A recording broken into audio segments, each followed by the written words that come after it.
अस्सलाम वालेकुम, सत श्री अकाल और नमस्कार दोस्तों।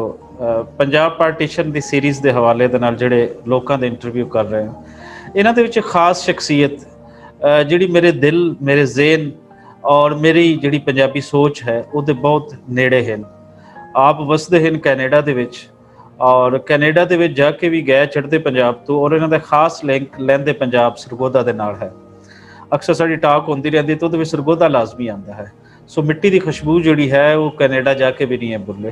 ਕੈਨੇਡਾ ਜਾ ਕੇ ਜਿਹੜੇ ਪੰਜਾਬੀਆਂ ਨੇ ਬੜੀ ਨਾਮਨਾ ਆਪਣੀ ਕਮਾਈ, ਉਹਨਾਂ ਦੇ ਵਿੱਚ ਇੱਕ ਆਪ ਵੀ ਹਨ, ਔਰ ਉੱਥੇ ਜਾ ਕੇ ਵੀ ਪੰਜਾਬੀ ਦੀ ਸੇਵਾ ਇਹਨਾਂ ਨੇ ਆਪਣਾ ਈਮਾਨ ਸਮਝਿਆ, ਔਰ ਗਲੋਬਲ ਪੰਜਾਬੀ ਸੱਥ ਦੇ ਨਾਮ ਦੀ ਇੱਕ ਉੱਥੇ ਸੱਥ ਬਣਾਈ, ਆਰਗੇਨਾਈਜੇਸ਼ਨ ਬਣਾਈ, ਜਿਸ ਦੀ ਮੁਖਤਲਿਫ ਤੁਸੀਂ ਪ੍ਰੋਗਰਾਮਾਂ ਦੇ ਵਿੱਚ ਪੰਜਾਬੀ ਪ੍ਰਚਾਰ ਦੇ ਨਾਲ ਕੋਲੈਬੋਰੇਸ਼ਨ ਦੇਖ ਚੁੱਕੇ ਹੋਵੋਗੇ। ਪੰਜਾਬੀ ਪ੍ਰਚਾਰ ਦੇ ਜਿਤਨੇ ਵੀ ਵੱਡੇ ਪ੍ਰੋਗਰਾਮ ਹੁੰਦੇ ਹਨ ਉਹਦੇ ਵਿੱਚ ਕੁਲਜੀਤ ਸਿੰਘ ਜੀ ਹੋਰੀ ਸਾਡੇ ਨਾਲ ਹੁੰਦੇ ਹਨ, ਔਰ ਸਾਨੂੰ ਜ਼ੇਨੀ ਸਪੋਰਟ ਔਰ ਪ੍ਰੋਗਰਾਮਿੰਗ ਦੀ ਜੋ ਅਸੀਂ ਇੱਕ ਬੁੰਤਰ ਬਣਾਉਂਦੇ ਹਾਂ ਉਹਦੇ ਵਿੱਚ ਜਿਹੜੇ ਅਸੀਂ 4-5 ਦੋਸਤ ਹੁੰਦੇ ਹਾਂ, ਉਹਨਾਂ ਦੇ ਖਾਸ ਜਿਹੜੇ ਸਾਡੇ ਆਰਗੇਨਾਈਜ਼ਰ ਕਮੇਟੀ ਦਾ ਹਿੱਸਾ ਹੁੰਦੇ ਉਹ ਡਾਕਟਰ ਸਾਹਿਬ ਹਨ ਕੁਲਜੀਤ ਸਿੰਘ ਜੀ। ਕੁਲਜੀਤ ਸਿੰਘ ਜੀ ਤੁਹਾਨੂੰ ਜੀ ਆਇਆਂ ਨੂੰ। ਔਰ ਮੈਂ ਨਾਲ ਇਹ ਵੀ ਦੱਸਣਾ ਚਾਹਾਂਗਾ ਕਿ ਡਾਕਟਰ ਕੁਲਜੀਤ ਸਿੰਘ ਜੀ ਪੰਜਾਬੀ ਦੇ ਰਾਈਟਰ ਵੀ ਹਨ ਔਰ ਸ਼ਾਇਰ ਵੀ ਹਨ, ਔਰ ਕੋਈ ਐਸਾ ਪੰਜਾਬੀ ਦਾ ਖੇਤਰ ਨਹੀਂ ਜਿਹੜੀ ਇਹਨਾਂ ਨੇ ਨਾ ਛੱਡਿਆ ਹੋਵੇ। ਜੇ ਮੈਂ ਤੁਹਾਨੂੰ ਦੱਸਿਆ ਕਿ ਸਭ ਤੋਂ ਵੱਡੀ ਜਿਹੜੀ ਔਖੀ ਹੁੰਦੀ ਹੈ ਸੇਵਾ, ਔਰ ਸੇਵਾ ਇਹਨਾਂ ਨੇ ਆਪਣੇ ਤਨ ਮਨ ਧਨ ਹਰ ਲਿਹਾਜ਼ ਨਾਲ ਨਿਭਾਈ ਹੈ। ਜੀ ਆਇਆਂ ਨੂੰ ਸਰ। ਪੰਜਾਬੀ ਪ੍ਰਚਾਰ ਦੇ ਸਮੂਹ ਦਰਸ਼ਕਾਂ ਨੂੰ ਮੇਰੇ ਵੱਲੋਂ ਬੱਟੂ ਸਾਹਿਬ ਤੁਹਾਨੂੰ ਪਿਆਰ ਭਰੀ ਸਤਿ ਸ੍ਰੀ ਅਕਾਲ ਤੇ ਸਲਾਮ। ਡਾਕਟਰ ਸਾਹਿਬ, ਅੱਜ ਅਸੀਂ ਜਿਸ ਮੁੱਦੇ ਤੇ ਗੱਲ ਕਰਾਂਗੇ ਉਹ ਮੁੱਦਾ ਬੜਾ ਪੰਜਾਬ ਦੇ ਦੁਖਾਂਤ ਨਾਲ, ਔਰ ਹਰ ਪੰਜਾਬੀ ਜਿਹੜਾ ਆਪਣੇ ਆਪ ਨੂੰ ਪੰਜਾਬੀ ਓਨ ਕਰਦਾ ਹੈ, ਪੰਜਾਬੀ ਮੀਨਸ ਕਿ ਉਸ ਮਿੱਟੀ ਦਾ ਦੁੱਖ ਦਰਦ, ਇਸ ਖੁਸ਼ੀਆਂ, ਇਸ ਦੀ ਤਰੱਕੀ, ਉਸ ਦੇ ਹਰ ਬਾਰੇ ਸੋਚਦਾ ਹੈ। ਔਰ ਜਿੱਥੇ ਜਿੱਥੇ ਪੰਜਾਬੀਆਂ ਦੇ ਨਾਲ ਇੱਥੇ ਉਹਨਾਂ ਨੂੰ ਡੱਕਾ ਲਾਇਆ ਗਿਆ, ਰੋਕਿਆ ਗਿਆ, ਔਰ ਪੰਜਾਬੀਆਂ ਦੇ ਵਾਸਤੇ ਜਿਹੜੀ ਤਰੱਕੀ ਕਰਨੀ ਸੀ ਉਸ ਨੂੰ ਉਸ ਤੋਂ ਹਟਾਇਆ ਗਿਆ, ਉਹ ਭਲੇ ਸਿਆਸਤਾਂ ਹੋਣ, ਹੋਰ ਕੁਝ ਹੋਏ, ਉਹ ਸਾਰਾ ਅਸੀਂ ਅੱਜ ਡਿਸਕਸ ਕਰਾਂਗੇ। ਔਰ ਖਾਸ ਤੁਹਾਡੇ ਨਾਲ ਅਸੀਂ ਡਿਸਕਸ ਕਰਾਂਗੇ ਇਹਦੇ ਮੁਖਤਲਿਫ ਜਿਹੜੇ ਐਸਪੈਕਟਸ ਹਨ ਕਿ ਇੰਪੈਕਟ ਕੀ ਕ੍ਰੀਏਟ ਹੋਏ। ਸੋ ਗੱਲਬਾਤ ਸ਼ੁਰੂ ਕਰਦੇ ਹਾਂ ਸਰ। ਸਭ ਤੋਂ ਪਹਿਲੇ ਪਲੀਜ਼ ਆਪਣੀ ਕੁਝ ਫੈਮਿਲੀ ਟਰੀ ਦੇ ਬਾਰੇ ਤੁਸੀਂ ਅਗਰ ਪਲੀਜ਼ ਦੱਸੋ ਤੇ। ਹਾਂਜੀ ਬੱਟੂ ਸਾਹਿਬ, ਜਿਵੇਂ ਤੁਸੀਂ ਸ਼ੁਰੂ ਦੇ ਵਿੱਚ ਦੱਸਿਆ ਹੀ ਹੈ, ਮੇਰਾ ਜਿਹੜਾ ਪਿਛੋਕੜ ਹੈ ਮੇਰੇ ਪੇਰੈਂਟਸ ਦਾ, ਮੇਰੇ ਵੜਕਿਆਂ ਦਾ, ਉਹ ਜ਼ਿਲ੍ਹਾ ਸਰਗੋਦਾ ਦੇ ਨਾਲ 129 SB ਜਨੂਬੀ ਜਿਹਨੂੰ ਕਹਿੰਦੇ ਆ, ਉਹ ਪਿੰਡ ਸੀ ਉਹਨਾਂ ਦਾ। ਥਾਣਾ ਸਿਲਾਂ ਵਾਲੀ, ਸਾਡੇ ਲਾਗੇ ਅਲਦਾਨਾ ਸਟੇਸ਼ਨ ਪੈਂਦਾ ਸੀ, 6 ਮੀਲ ਸੀਗਾ ਜੀ ਸਿਲਾਂ ਵਾਲੀ, ਅਤੇ 16 ਮੀਲ ਜਿਹੜਾ ਸਰਗੋਦਾ ਪੈਂਦਾ ਸੀ।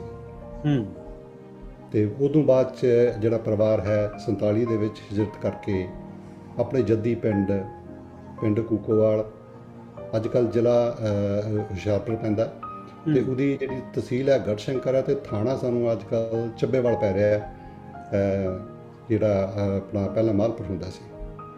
ਉਸੇ ਹੀ ਪਿੰਡ ਵਿੱਚ ਆ ਕੇ ਫਿਰ ਸਾਡੇ ਜਿਹੜੇ ਬਜ਼ੁਰਗ ਸੈਟਲ ਹੋਏ, ਕਿਉਂਕਿ ਪਿੱਛੇ ਇੱਕ ਪਰਿਵਾਰ ਭਰਾਵਾਂ ਦਾ ਪਿੱਛੇ ਵੀ ਵਸਦਾ ਰਿਹਾ, ਕਿਉਂਕਿ ਇੱਧਰੋਂ ਹੀ ਉੱਧਰ ਗਏ ਸੀਗੇ ਜਦੋਂ ਜ਼ਮੀਨਾਂ ਲਾਟ ਹੋਈਆਂ। ਮੇਰੇ ਫਾਦਰ ਸਾਹਿਬ ਦੇ ਖੇਤੀ ਨਾਲ, ਜੀ ਜਿਵੇਂ ਕਿ ਤੁਸੀਂ ਦੱਸ ਰਹੇ ਹੋ, ਖੇਤੀ ਨਾਲ ਆਪਣਾ ਪਰਿਵਾਰ ਜੁੜਿਆ ਹੋਇਆ ਸੀ। ਹਾਂਜੀ, ਖੇਤੀ ਨਾਲ ਹੀ। ਜਿਹੜੇ ਮੇਰੇ ਫਾਦਰ ਸਾਹਿਬ ਦੇ ਦਾਦਾ ਜੀ ਸੀ ਸੂਬੇਦਾਰ, ਉਹਨਾਂ ਨੂੰ ਉਹ ਜ਼ਮੀਨ ਅਲਾਟ ਹੋਈ ਸੀ ਉੱਥੇ 5 ਮਰਬੇ। ਠੀਕ ਹੈ। ਅਤੇ ਕਿਵੇਂ ਦੱਸਦੇ ਹਨ ਤੁਹਾਡੇ ਵੱਡੇ ਕਿ ਇੱਥੋਂ ਦੀ ਜਿਹੜੀ ਰੈਤਲ ਸੀ ਔਰ ਹੁਸ਼ਿਆਰਪੁਰ ਦੀ, ਉਹਦੇ ਅੰਦਰ ਕੀ ਕੋਈ ਡਿਫਰੈਂਸ ਸੀ, ਜਾਂ ਰੈਤਲੀ ਤੌਰ 'ਤੇ ਇੱਕ ਹੀ ਸੀ, ਔਰ ਬੋਲੀ ਇੱਕ ਹੀ ਸੀ ਜਿਵੇਂ ਪੂਰੇ ਪੰਜਾਬ ਦੀ ਹੈ? ਕੋਈ ਕਿਸੇ ਤਰ੍ਹਾਂ ਦੱਸਦੇ ਹਨ ਕਿ ਹੁਸ਼ਿਆਰਪੁਰ ਤੋਂ ਔਰ ਸਰਗੋਦਾ ਦਾ ਕਿਤੇ ਨਾ ਕਿਤੇ ਡਿਫਰੈਂਸ ਦੇਖਣ ਨੂੰ ਮਿਲਦਾ ਸੀ? ਸ਼ੁਰੂ ਦੇ ਵਿੱਚ ਜਿਹੜੀਆਂ ਗੱਲਾਂ ਮੈਂ ਆਪਣੇ ਗ੍ਰੈਂਡਫਾਦਰ, ਆਪਣੇ ਦਾਦਾ ਜੀ ਤੋਂ ਸੁਣੀਆਂ ਨੇ। ਮੇਰੇ ਫਾਦਰ ਸਾਹਿਬ ਤੇ 9 ਸਾਲ ਦੇ ਸੀ ਉਦੋਂ, ਬਹੁਤੀਆਂ ਗੱਲਾਂ ਉਹਨਾਂ ਨੂੰ ਯਾਦ ਨਹੀਂ। ਪਲੀਜ਼ ਅਗਰ ਤੁਸੀਂ ਦੱਸ ਦਿਓ ਆਪਣੇ ਫਾਦਰ ਦਾ ਔਰ ਆਪਣੇ ਦਾਦਾ ਦਾ ਨਾਮ, ਤੇ ਸਾਡੇ ਜਿਹੜੇ ਉੱਥੋਂ ਦੇ ਸੁਣਨ ਵਾਲੇ ਹਨ ਉਹਨਾਂ ਲਈ ਈਜ਼ੀ ਹੋਏਗਾ। ਹਾਂਜੀ, ਮੇਰੇ ਦਾਦਾ ਜੀ ਦਾ ਨਾਮ ਸੀਗਾ ਜੀ ਦਲੀਪ ਸਿੰਘ ਜੰਜੂਆ, ਮੇਰੇ ਫਾਦਰ ਸਾਹਿਬ ਦਾ ਨਾਮ ਸੀ ਸੁਦਰਸ਼ਨ ਸਿੰਘ ਜੰਜੂਆ। ਪਰ ਜਿਹੜਾ ਪਿੰਡ ਹੈ 129 SB, ਉਹ ਜਿਹੜਾ ਸਾਡੇ ਪਰਿਵਾਰ ਨੂੰ ਜਾਣਦਾ ਹੈ ਸੂਬੇਦਾਰ ਅਮਰ ਸਿੰਘ ਦੇ ਨਾਂ ਤੋਂ, ਜਾਂ ਡੈਡੀ ਦੇ ਚਾਚਾ ਜੀ ਜਿਹੜੇ ਵੈਦ ਸੀਗੇ ਡਾਕਟਰ ਸ਼ਿਵ ਸਿੰਘ, ਉਹਨਾਂ ਦੇ ਨਾਂ ਤੋਂ ਅੱਜ ਵੀ ਉੱਥੇ ਜਿਹੜੇ ਬਜ਼ੁਰਗ ਨੇ, ਜਾਂ ਆਲੇ ਦੁਆਲੇ ਦੇ ਪਿੰਡ 129 SB ਹੋ ਗਿਆ, 115 ਜਿਹੜੇ ਉੱਥੇ ਦੇ ਲੋਕ ਨੇ, ਜਿਹੜੇ ਲੋਕਲ ਨੇ, ਉਹ ਬਹੁਤ ਚੰਗੀ ਤਰ੍ਹਾਂ ਜਾਣਦੇ ਆ। 129 SB ਤੋਂ ਹੀ ਆਪਣੇ ਹੈਲਥ ਡਿਪਾਰਟਮੈਂਟ ਦੇ ਵਿੱਚ ਵਰਕਰ ਨੇ, ਹੈਲਥ ਵਰਕਰ, ਉਹ 115 ਦੇ ਹਸਪਤਾਲ 'ਚ ਕੰਮ ਕਰਦੇ ਆ। ਤਾਂ ਉਹਨਾਂ ਨੇ ਮੇਰੀ 1-2 ਵਾਰੀ ਬਜ਼ੁਰਗਾਂ ਦੇ ਨਾਲ ਗੱਲ ਵੀ ਕਰਾਈ ਹੈ। ਤਾਂ ਉਹ ਜਿਹੜੀ ਗੱਲਾਂ ਦਾ ਮੈਨੂੰ ਥੋੜ੍ਹਾ ਪਤਾ ਸੀ। ਉਹ ਜ਼ਿਆਦਾ ਉਹਨਾਂ ਬਜ਼ੁਰਗਾਂ ਨੇ ਮੈਨੂੰ ਦੱਸਿਆ ਵੀ ਤੁਹਾਡੇ ਜਿਹੜੇ ਬਜ਼ੁਰਗ ਸੀਗੇ ਵੈਦ, ਉਹ ਆਲੇ ਦੁਆਲੇ 10-15 ਪਿੰਡਾਂ ਦੇ ਵਿੱਚ ਉਹਨਾਂ ਦੀ ਕਾਫੀ ਮਤਲਬ ਮਕਬੂਲੀਅਤ ਸੀਗੀ, ਔਰ ਸੋਸ਼ਲ ਵਰਕ ਉਹ ਵੀ ਕਰਦੇ ਸੀਗੇ ਡਾਕਟਰ ਸ਼ਿਵ ਸਿੰਘ ਹੋਰੀ ਵੀ। ਕਿਉਂਕਿ ਜਦੋਂ ਸਾਡੇ ਲਾਗੇ 127 ਐਸਬੀ ਜਿਹੜਾ ਆਪਣਾ ਸਕੂਲ ਹੈ, ਉੱਥੇ ਇੱਕ ਰਾਨਾਬਾਰ 'ਚ ਪੈਂਦਾ ਜੀ, ਪਹਾੜੀ ਦੇ ਨਾਲ ਸਕੂਲ ਹੈ, ਸਕੂਲ ਦੇ ਨਾਲ ਇੱਕ ਬਹੁਤ ਵੱਡੀ ਗਰਾਊਂਡ ਹੈ, ਅੱਜ ਵੀ ਹੈ ਉੱਥੇ। ਅਤੇ ਗਰਾਊਂਡ ਦੇ ਵਿੱਚ ਮੇਲਾ ਲੱਗਦਾ ਹੁੰਦਾ ਸੀ ਵਿਸਾਖੀ ਦਾ, ਦੁਸਹਿਰਾ ਲੱਗਣਾ, ਤਾਂ ਉੱਥੇ ਇਹਨਾਂ ਨੇ ਫ੍ਰੀ ਸੋਡਾ ਵਾਟਰ ਜਿਹੜਾ ਆਪਣਾ ਬੰਟੇ ਵਾਲਾ ਆਪਣੇ ਤੁਹਾਡੇ ਪਾਸੇ ਵੀ ਹੋਏਗਾ, ਇਹ ਫ੍ਰੀ ਉੱਥੇ ਉਹਨਾਂ ਨੇ ਲੋਕਾਂ ਨੂੰ ਮਤਲਬ ਇਹ ਵੰਡਣਾ, ਇਹ ਉਹਨਾਂ ਦਾ ਸ਼ੌਂਕ ਸੀਗਾ। ਠੀਕ ਹੈ। ਕੀ ਦੱਸਦੇ ਹਨ ਵੱਡੇ ਕਿ ਪਾਰਟੀਸ਼ਨ ਹੋਈ ਤੇ ਕਿਵੇਂ ਪਤਾ ਚੱਲਿਆ, ਕਿਵੇਂ ਆਣਾ ਪਿਆ, ਉਹ ਸਫ਼ਰ ਜਿਹੜਾ ਹੈ ਉਹ ਕਿਵੇਂ ਤੁਹਾਡੇ ਤੱਕ ਆਪੜਦਾ ਹੈ?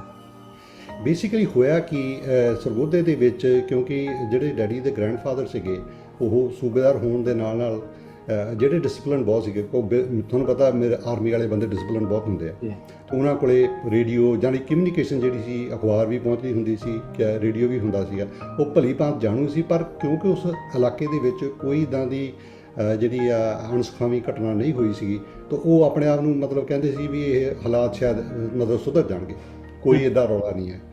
ਜਦੋਂ ਮੇਰੇ ਗ੍ਰੈਂਡਫਾਦਰ ਆਪਣੇ ਸਰਗੋਧਾ ਸੀਗੇ ਜਿਹੜੇ, ਉਹ ਵਾਪਸ ਜਾਂਦੇ ਆ ਦੁਸਹਿਰਾ ਦੇ ਲਈ, ਕਿਉਂਕਿ ਸਾਰਾ ਪਰਿਵਾਰ ਜਿਹੜਾ ਪਿੰਡ ਰਹਿੰਦਾ ਸੀ, ਸਿਰਫ ਬੱਚੇ ਜਿਹੜੇ ਪੜ੍ਹਦੇ ਸੀਗੇ ਜਾਂ ਮੇਰੇ ਦਾਦਾ ਮੇਰੇ ਦਾਦੀ, ਜਿੰਨੇ ਵੀ ਪਰਿਵਾਰ ਦੇ ਜੀ ਮਤਲਬ ਕੋਈ 5ਵੀਂ ਤੋਂ ਬਾਅਦ 6ਵੀਂ 7ਵੀਂ 8ਵੀਂ 10ਵੀਂ ਜਿਹੜਾ ਪੜ੍ਹਦਾ ਸੀਗਾ, ਉਹ ਬੱਚੇ ਸਾਰੇ ਉੱਥੇ ਰਹਿੰਦੇ ਸੀ। ਉਹਨਾਂ ਸਾਰਿਆਂ ਨੂੰ ਵਾਪਸ ਲੈ ਕੇ ਉਹ ਰੇਲ ਰਾਹੀਂ, ਜਿਹਦੀ ਮੈਂ ਗੱਲ ਕੀਤੀ ਹੈ, ਅਲਦਾਨਾ ਸਟੇਸ਼ਨ ਸਾਡੇ ਜ਼ਮੀਨ ਦੇ ਲਾਗੇ ਪੈਂਦਾ ਸੀ, ਅਤੇ ਉਹ ਸਾਰਿਆਂ ਨੂੰ ਲੈ ਕੇ ਪਿੰਡ ਪਹੁੰਚੇ ਹੋਏ ਸੀਗੇ। ਪਿੰਡ ਆਏ ਤੇ ਵਿਚਾਰਾਂ ਹੋਈਆਂ ਵੀ ਸਾਨੂੰ ਵੀ ਚੱਲਣਾ ਚਾਹੀਦਾ, ਤਾਂ ਦੁਸਹਿਰੇ ਤੋਂ ਅਗਲੇ ਦਿਨ ਸਵੇਰੇ ਉਹ ਚੱਲ ਪੈਂਦੇ। ਬਿਲਕੁਲ। ਅਕਸਰ ਬਜ਼ੁਰਗਾਂ ਨੇ ਇਹੀ ਦੱਸਿਆ ਕਿ ਪਾਰਟੀਸ਼ਨ ਜਦੋਂ ਹੋਈ ਤਾਂ ਉਹਨਾਂ ਦੇ ਜ਼ਿਹਨ ਦੇ ਵਿੱਚ ਇਹੀ ਸੀ ਕਿ ਅਸੀਂ ਵਾਪਸ ਮੁੜ ਜਾਣਾ ਹੈ, ਔਰ ਜਾ ਕੇ ਭਰੇ ਹੋਏ ਘਰ ਔਰ ਉਹ ਖੇਤੀਆਂ ਉਂਝ ਹੀ ਛੱਡ ਕੇ ਆਏ ਕਿ ਅਸੀਂ ਆ ਕੇ ਇਹਨਾਂ ਨੂੰ ਕੁਝ ਦਿਨਾਂ ਬਾਅਦ ਸੰਭਾਲ ਲੈਣਾ ਹੈ, ਲੇਕਿਨ ਉਹ ਨਾ ਸੰਭਾਲ ਪਾਏ। ਜੀ ਤੁਸੀਂ ਚੜ੍ਹਦੇ ਪੰਜਾਬ ਤੋਂ? ਜੀ ਚੜ੍ਹਦੇ ਪੰਜਾਬ ਤੋਂ, ਜੀ ਪਲੀਜ਼। ਜਦੋਂ ਫਿਰ ਸਵੇਰੇ ਚੱਲ ਪੈਂਦੇ ਆ, ਤੇ ਉਹ ਆ ਕੇ ਰਸਤੇ ਦੇ ਵਿੱਚ ਤੁਹਾਨੂੰ ਪਤਾ ਸਭ ਤੋਂ ਵੱਡਾ ਕਾਫਲਾ ਜਿਹੜਾ ਸੀਗਾ ਜਾਂ ਇਕੱਠ ਜਿਹੜਾ ਸੀ, ਉਹ ਲਾਇਲਪੁਰ ਹੁੰਦਾ ਜੀ। ਲਾਇਲਪੁਰ ਤੋਂ ਹੁੰਦੇ ਹੋਏ ਫਿਰ ਉਹ ਬਾਰਡਰ ਕ੍ਰਾਸ ਕਰਦੇ ਆ ਤੇ ਹੌਲੀ ਹੌਲੀ ਪਿੰਡ ਪਹੁੰਚ ਜਾਂਦੇ।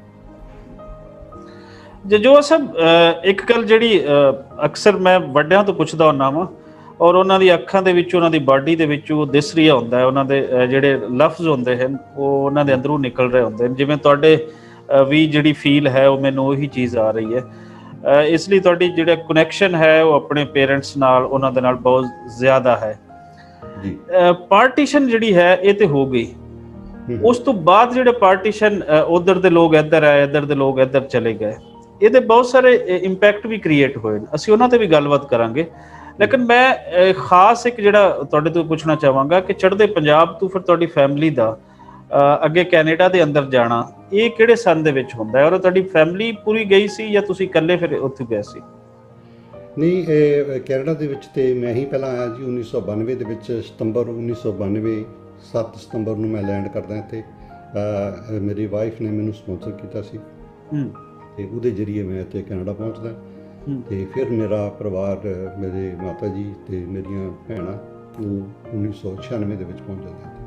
ਤੁਸੀਂ ਇੱਕ ਲੰਬਾ ਜਿਹੜਾ ਸਮਾਂ ਹੈ ਉਹ ਗੁਜ਼ਾਰਾ ਚੜ੍ਹਦੇ ਪੰਜਾਬ ਦੇ ਵਿੱਚ ਵੀ, ਔਰ ਜਿਹੜੇ ਅਮਰੀਕਾ ਕੈਨੇਡਾ ਸ਼ੁਰੂ ਤੋਂ ਹੀ ਜਿਹੜੀਆਂ ਫੈਮਲੀਜ਼ ਚਲੀਆਂ ਗਈਆਂ ਉਹਨਾਂ ਦੇ ਅੰਦਰ ਮੈਂ ਉਹ ਦੁਖਾਂਤ ਨਹੀਂ ਦੇਖਿਆ, ਕਿਉਂਕਿ ਉਹ ਬੜੇ ਜਲਦੀ ਵੈਲ ਐਸਟੈਬਲਿਸ਼ਡ ਹੋ ਗਏ। ਜਿਨ੍ਹਾਂ ਨੂੰ ਕੋਈ ਥੋੜ੍ਹਾ ਜਿਹਾ ਟਾਈਮ ਲੱਗਿਆ ਉਹ ਆਪਣੇ ਬਹੁਤ ਪਿੱਛੇ ਯਾਦ ਕਰਦੇ ਰਹੇ, ਤੇ ਤੁਹਾਡੇ ਵੱਡੇ ਵੀ ਯਾਦ ਕਰਦੇ ਸੀ। ਇਹ ਬਿਲਕੁਲ ਬਹੁਤ ਵਧੀਆ ਤੁਸੀਂ ਜਿਹੜਾ ਪੁਆਇੰਟ ਕੰਸੀਡਰ ਕੀਤਾ, ਮਤਲਬ ਪੁੱਛਿਆ ਮੈਨੂੰ। ਤਕਰੀਬਨ ਸਾਰੇ, ਮਤਲਬ ਬਹੁਤ ਥੋੜ੍ਹੇ ਬੰਦੇ ਹੋਣਗੇ ਜਿਹੜੇ ਕੋਈ 20 ਸਾਲਾਂ ਦੇ ਵਿੱਚ ਉੱਠ ਗਏ। ਮੇਰਾ ਮੰਨਣਾ ਵੀ 25 ਤੋਂ 30 ਸਾਲ ਦਾ ਸਮਾਂ ਜਿਹੜਾ ਉਹ ਉਹਨਾਂ ਲੋਕਾਂ ਨੂੰ ਲੱਗਿਆ। ਭਾਵੇਂ ਜ਼ਮੀਨਾਂ ਜਿਹੜੀਆਂ ਉਹਨਾਂ ਨੂੰ ਅਲਾਟ ਹੋ ਗਈਆਂ, ਵੱਡੇ ਵੱਡੇ ਅਲਾਟੀਏ ਸੀਗੇ, ਹਜ਼ਾਰਾਂ ਏਕੜ ਜਿਹੜੇ ਮਤਲਬ ਮਲਕੀਅਤ ਸੀਗੀ ਉਹਨਾਂ ਦੀ, 60% ਜਿਹੜੀ ਸਾਨੂੰ ਉੱਧਰ ਜ਼ਮੀਨ ਮਿਲੀ ਹੈ। ਮਤਲਬ ਔਨ ਐਵਰੇਜ ਮੈਂ ਜੇ ਦੇਖਾਂ ਤਾਂ 40% ਦੀ ਕਟੌਤੀ ਇਹ ਹੋਈ ਹੈ। ਔਰ ਦੂਜੀ ਇਹ ਸੀ ਵੀ ਜ਼ਮੀਨ ਜਿਹੜੀ ਹੈ, ਜਿੱਦਾਂ ਅਸੀਂ ਆਪਣੇ ਪਿੰਡ ਹੀ ਬੈਠੇ ਹਾਂ, ਤਾਂ ਉਹਦੇ ਲਾਗੇ ਥੋੜ੍ਹਾ ਪ੍ਰੈਫਰੈਂਸ ਵੀ ਸੀ ਵੀ ਅਸੀਂ ਦੂਰ ਨਾ ਜਾਈਏ ਅਤੇ ਸਾਨੂੰ ਜ਼ਮੀਨ ਜਿਹੜੀ ਆ ਉਨੀ ਕੁ ਮਿਲ ਜਾਏ, ਦੱਸੋ ਕਿ ਕੋਈ ਗੱਲ ਨਹੀਂ, ਇੰਨੇ 'ਚ ਅਸੀਂ ਗੁਜ਼ਾਰਾ ਕਰ ਲਾਂਗੇ। ਤਾਂ ਜ਼ਮੀਨਾਂ ਭਾਵੇਂ ਸੀਗੀਆਂ, ਪਰ ਉਹਦੇ ਜਰੀਆ ਜਿਹੜੇ ਸੀਗੇ ਉਹ ਨਹੀਂ ਸੀਗੇ। ਇੱਕਦਮ ਤੁਸੀਂ ਸਾਰਾ ਕੁਝ ਭਰਿਆ ਭਰਾਇਆ ਘਰ ਛੱਡ ਕੇ, ਜਿਵੇਂ ਮੈਂ ਗੱਲ ਕੀਤੀ ਹੈ ਕਿ ਸਰਗੋਧੇ ਤੋਂ ਬਜ਼ੁਰਗ ਜਿਹੜੇ ਨੇ ਮੇਰੇ ਗ੍ਰੈਂਡਫਾਦਰ ਸਿਰਫ ਪਿੰਡ ਮਿਲਣ ਜਾਂਦੇ ਆ, ਉਹ ਸਮਾਨ ਨਹੀਂ ਲੈ ਕੇ ਨਾਲ। ਪਿੰਡੋਂ ਵੀ ਗੱਡਿਆਂ 'ਚ ਕਿੰਨਾ ਕੁ ਸਮਾਨ ਲੱਦਿਆ ਜਾ ਸਕਦਾ ਜੀ, ਅਤੇ ਉਹ ਸਾਰਾ ਕੁਛ ਨਵੇਂ ਸਿਰੋਂ ਸਟਾਰਟ ਹੋਣਾ ਕਈ ਸਾਲ ਲੱਗ ਜਾਂਦੇ ਆ। ਮੈਂ ਤੁਸੀਂ ਜਿਵੇਂ ਗੱਲ ਕੀਤੀ ਵੀ ਮੈਂ ਬਹੁਤ ਨਜ਼ਦੀਕ ਰਿਹਾ ਆਪਣੇ ਦਾਦਾ ਜੀ ਦੇ ਨਾਲ। ਤੀਸਰੀ ਕਲਾਸ ਤੱਕ ਮੈਂ ਪਿੰਡ ਹੀ ਪੜ੍ਹੇ। ਠੀਕ। ਉਹ ਚੀਜ਼ਾਂ ਮੈਂ ਦੇਖੀਆਂ, ਸੁਣੀਆਂ, ਹੰਡਾਈਆਂ ਵੀ ਉਹਨਾਂ ਦੇ ਨਾਲ। 70ਵਿਆਂ ਦੇ ਵਿੱਚ ਜਦੋਂ ਅਸੀਂ ਹਰੀ ਕ੍ਰਾਂਤੀ ਜਦੋਂ ਪੰਜਾਬ 'ਚ ਆਪਣੇ ਚੜ੍ਹਦੇ ਪੰਜਾਬ 'ਚ ਕਹਿੰਦੇ ਆਉਂਦੀ ਹੈ, ਜਦੋਂ ਸਾਰਾ ਕੁਛ ਮਸ਼ੀਨਰੀ ਆ ਗਈ, ਟਿਊਬਵੈੱਲ ਲੱਗਣੇ ਸ਼ੁਰੂ ਹੋ ਗਏ, ਲੋਕਾਂ ਨੇ ਟਰੈਕਟਰ ਖਰੀਦਣੇ ਸ਼ੁਰੂ ਕਰ ਦਿੱਤੇ, ਤਦੋਂ ਫਿਰ ਜਿਹੜੀ ਪਰਿਵਾਰਾਂ 'ਚ ਸਰਗੀ ਆਉਣੀ ਸ਼ੁਰੂ ਹੋਈ। ਉਦੋਂ ਪਹਿਲਾਂ ਕੁਛ ਇੱਕ ਪਰਿਵਾਰ ਹੋਣਗੇ ਜਿਹੜੇ ਛੇਤੀ ਉੱਠ ਗਏ, ਕੁਛ ਇੱਕ ਹੋਣਗੇ ਜਿਹੜੇ ਆਹਿਸਤਾ ਆਹਿਸਤਾ ਉੱਠੇ। ਪਰ ਕਿਉਂਕਿ ਮੇਰਾ ਜਿਹੜਾ ਪਿਛੋਕੜ ਦੁਆਬੇ ਤੋਂ ਹੈ, ਦੁਆਬਾ ਜਿਹੜਾ ਉੱਥੇ ਜ਼ਮੀਨਾਂ ਦੀ ਘਾਟ ਹੈ, ਉਹ ਇੰਨੀਆਂ ਖੁੱਲ੍ਹੀਆਂ ਜ਼ਮੀਨਾਂ ਨਹੀਂ ਹੈਗੀਆਂ। ਬਹੁਤੇ ਜਿਹੜੇ ਲੋਕ ਨੇ ਉਹ ਨੌਕਰੀ ਪੇਸ਼ੇ ਵਾਲੇ ਲੋਕ ਨੇ।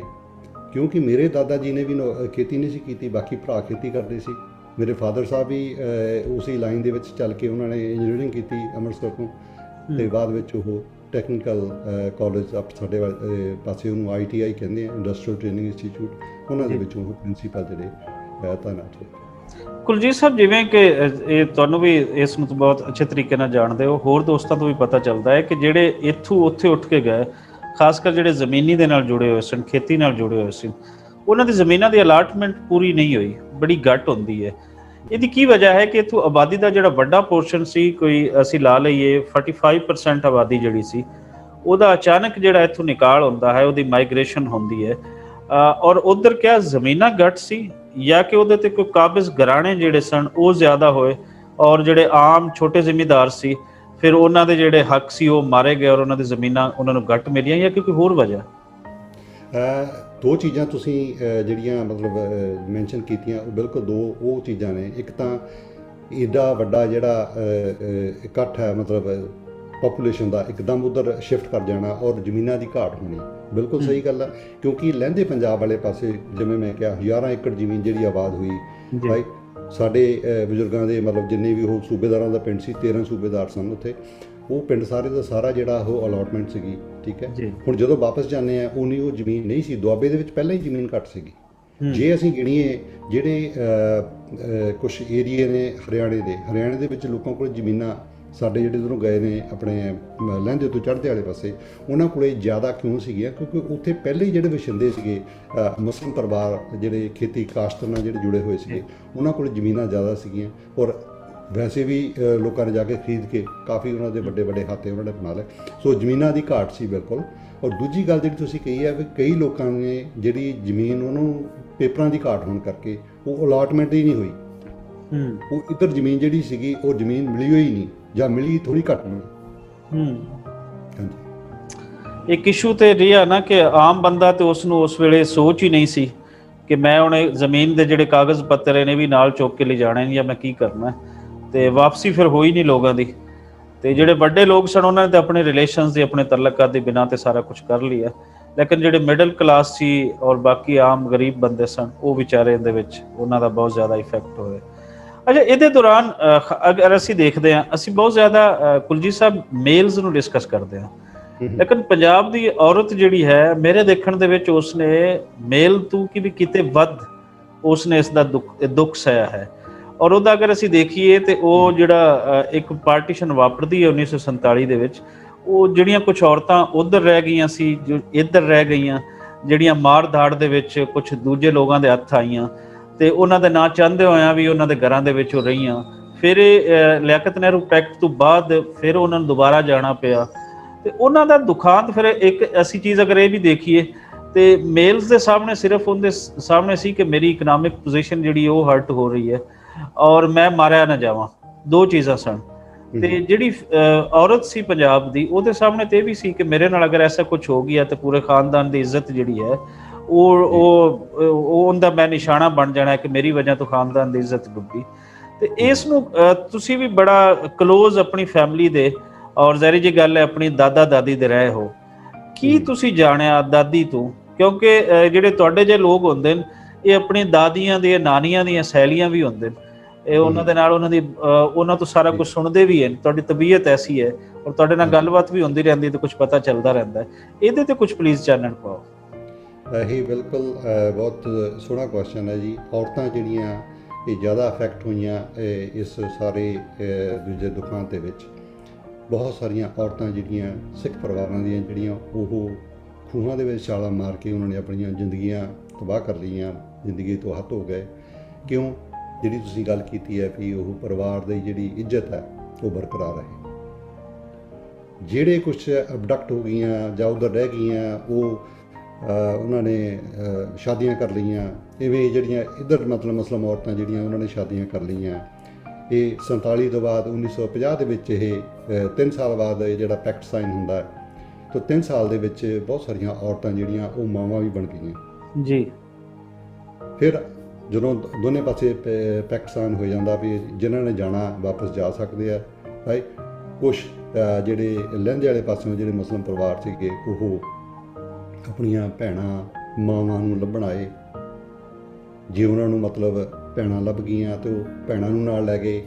ਬੱਚੇ ਚਾਹੇ ਗਲੀਆਂ ਵਿੱਚ ਖੇਡਦੇ ਸੀ ਜਾਂ ਉਹਨਾਂ ਦੇ ਪਰਿਵਾਰਾਂ ਨੇ ਲੁਕੋ ਲਏ, ਨਹੀਂ ਲੈ ਕੇ ਜਾ ਸਕੇ ਜਾਂ ਕਿਸੇ ਹਾਲਤ ਕਰਕੇ ਉਹ ਨਾਲ ਨਹੀਂ ਜਾ ਸਕੇ। ਬਹੁਤ ਸਾਰੇ ਵਾਕਿਆਤ ਹਨ ਜਿਨ੍ਹਾਂ ਮੇਰੇ ਸਾਹਮਣੇ ਵੀ ਹਨ, ਜਿਹੜੇ ਬੱਚੇ ਉਹ ਨਾ ਲਿਆ ਪਾਈ ਜੀ। ਮੈਂ ਦੋ ਜਿਹੜੇ ਵਾਕਿਆਤ ਮੈਂ ਤੁਹਾਡੇ ਨਾਲ ਸਾਂਝੇ ਕਰਦਾ। ਇੱਕ ਤਾਂ ਮੇਰੇ ਆਪਣੇ ਖੁਦ ਪਿੰਡ ਤੋਂ ਔਰਤ ਸੀ, ਇੱਕ ਉਹ ਅੰਮ੍ਰਿਤਸਰ ਤੋਂ ਪਿੱਛੋਂ ਦਾ ਪਿਛੋਕੜ ਸੀ, ਪਰ ਉਹ ਸਮਹਾਓ ਕਿਉਂਕਿ ਡਰਾਈਵਰ ਸਾਡੇ ਪਿੰਡ ਦਾ ਸੀ ਉਸ ਟਰੱਕ ਦਾ, ਉਹ ਪਿੰਡ ਲੈ ਆਇਆ। ਪਿੰਡ ਲਿਆਉਣ ਦੇ ਨਾਲ ਫਿਰ ਉਹ ਔਰਤ ਜਿਹੜੀ ਹੈ ਸਾਡੇ ਪਿੰਡ ਉਹਦੀ ਨਾਲ ਉਹਦੀ ਸ਼ਾਦੀ ਹੋਈ, ਔਰ ਸ਼ਾਦੀ ਜਦੋਂ ਹੋ ਜਾਂਦੀ ਹੈ ਤਾਂ ਉਹਦੇ ਇੱਕ ਲੜਕਾ ਹੋ ਜਾਂਦਾ। ਉਹਦੇ ਭਰਾ ਨੂੰ ਲੈਣ ਆਉਂਦੇ ਆ ਤੇ ਉਹ ਨਾ ਕਰ ਦਿੰਦੀ ਵੀ ਮੈਂ ਹੁਣ ਨਹੀਂ ਜਾਣਾ, ਮੇਰਾ ਪਰਿਵਾਰ ਇੱਥੇ। ਪਰ ਉਹ ਬੱਚੇ ਬਾਰੇ ਕੋਈ ਗੱਲ ਦੱਸਦੀ ਨਹੀਂ ਕਿਉਂਕਿ ਉਹਨੂੰ ਸੀਗਾ ਜੇ ਮੈਨੂੰ ਜ਼ਬਰਦਸਤੀ ਲੱਗੇ ਤਾਂ ਮੈਂ ਬੱਚਾ ਨਹੀਂ ਛੱਡਣਾ। ਐਨੀ ਹਾਓ ਉਹ ਵਾਪਸ ਨਹੀਂ ਗਏ। ਹੁਣੇ ਹੀ ਨਾਸਿਰ ਢਿੱਲੋਂ ਹੁਣਾਂ ਨੇ ਪਿੱਛੇ ਜਿਹੀ ਇੱਕ ਵੀਡੀਓ ਪਾਈ ਸੀ ਕੁਛ ਦਿਨ ਪਹਿਲਾਂ, ਬਿਲਕੁਲ ਹੂਬਹੂ ਉਹੀ ਕਹਾਣੀ ਜਿਹੜੀ ਮੈਂ ਹੁਣੇ ਦੱਸ ਰਿਹਾ। ਜਸੋਵਾਲ ਸੂਦਾ ਪਿੰਡ ਦੇ ਵਿੱਚ ਸਕੀਨਾ ਬੀਬੀ ਤੁਹਾਡੇ ਨੂਰਪੁਰੇ ਬੈਠੀ ਹੈ, ਭੈਣ ਉਹਦੀ, ਤਾਂ ਭਰਾ ਉਹਦਾ ਗੁਰਮੇਲ ਸਿੰਘ ਜਸੋਵਾਲ ਸੂਦਾ ਜ਼ਿਲ੍ਹਾ ਲੁਧਿਆਣਾ 'ਚ ਬੈਠਾ ਹੈ। ਸਮਹਾਓ ਨਾਸਿਰ ਉਹਨਾਂ ਨੂੰ ਪਤਾ ਲੱਗਦਾ ਹੈ ਵੀ ਉਹਨਾਂ ਦਾ ਭਰਾ ਜਿਉਂਦਾ ਹੈ, ਕਿੱਥੇ ਹੈ ਪਤਾ ਕੋਈ ਨਹੀਂ ਕਿਉਂਕਿ ਸਕੀਨਾ ਛੋਟੀ ਸੀ, ਉਹਨੂੰ ਪਤਾ ਯਾਦ ਨਹੀਂ ਹੈ। ਉਹਦੀ ਮਾਂ ਨੂੰ ਲੈ ਜਾਂਦੇ ਹੈ, ਉਹਦੇ ਭਰਾ ਜਾਂ ਉਹਦਾ ਜਿਹੜਾ ਨਵਾਂ ਪਤੀ ਹੈ ਸਮਹਾਓ ਕੌਣ ਉਹਨੂੰ ਲੈ ਜਾਂਦਾ ਇਹਦੇ ਬਾਰੇ ਹਲੇ ਕਲੀਅਰ ਨਹੀਂ ਪਤਾ ਲੱਗਿਆ, ਪਰ ਉਹਨੂੰ ਲੈ ਜਾਂਦੇ ਆ। ਅਤੇ ਇਹ ਬੱਚਾ ਜਿਹੜਾ ਗੁਰਮੇਲ ਸਿੰਘ ਹੁਣ ਇਸ ਵੇਲੇ ਬਜ਼ੁਰਗ ਹੋ ਚੁੱਕਿਆ, ਇਹ ਕਿਤੇ ਬਾਹਰ ਵਿਹੜੇ 'ਚ ਖੇਡਦਾ ਹੁੰਦਾ ਅਤੇ ਇਹਨੂੰ ਨਹੀਂ ਪਤਾ ਲੱਗਦਾ ਅਤੇ ਉਹ ਮਾਂ ਜਿਹੜੀ ਚਲੇ ਜਾਂਦੀ ਅਤੇ ਬੱਚਾ ਪਿੱਛੇ ਰਹਿ ਜਾਂਦਾ। 75 ਸਾਲਾਂ ਬਾਅਦ ਹੁਣ ਉਹਦਾ ਜਿਹੜਾ ਖੁਰਾ ਖੋਜ ਲੱਭਿਆ ਅਤੇ ਪਾਸਪੋਰਟ ਨਾ ਹੋਣ ਦੀ ਵਜ੍ਹਾ ਕਰਕੇ ਹਲੇ ਉਹ ਆਪਣੀ ਭੈਣ ਨੂੰ ਨਹੀਂ ਮਿਲ ਸਕਦਾ। ਪਰ ਇਹ ਜਿਹੜੇ ਇੱਦਾਂ ਦੀਆਂ ਬਹੁਤ ਹੋਰ ਕਹਾਣੀਆਂ ਨੇ। ਪਿੱਛੇ ਜਿਹੇ ਨਾਸਰ ਉਹਨਾਂ ਨੇ ਇੱਕ ਹੋਰ ਪਰਿਵਾਰ ਮਿਲਾਇਆ, ਭਰਾ ਮਿਲਾਏ 2 ਜੀ। ਹਾਂ ਬਿਲਕੁਲ। ਇਹ ਸਟੋਰੀਆਂ ਇਹੀ ਨੇ ਜਿਨ੍ਹਾਂ ਦੀਆਂ ਮਾਵਾਂ ਚਲੇ ਗਈਆਂ ਅਤੇ ਬੱਚੇ ਪਿੱਛੇ ਰਹਿ ਗਏ, ਜਾਂ ਬੱਚੇ ਚਲੇ ਗਏ ਮਾਵਾਂ ਪਿੱਛੇ ਰਹਿ ਗਈਆਂ। ਅਤੇ ਇਹ 75 ਸਾਲ ਹੋ ਗਏ ਇਹਨਾਂ ਚੀਜ਼ਾਂ ਨੂੰ। ਕਈ ਬੰਦਿਆਂ ਦਾ ਤਾਂ ਮਤਲਬ ਹਜੇ ਪਤਾ ਨਹੀਂ ਲੱਗ ਰਿਹਾ ਵੀ ਉਹਨਾਂ ਦਾ ਕੋਈ ਪਰਿਵਾਰ ਦਾ ਜੀ ਪਿੱਛੇ ਜਿਉਂਦਾ ਹੈ ਵੀ ਕਿ ਨਹੀਂ।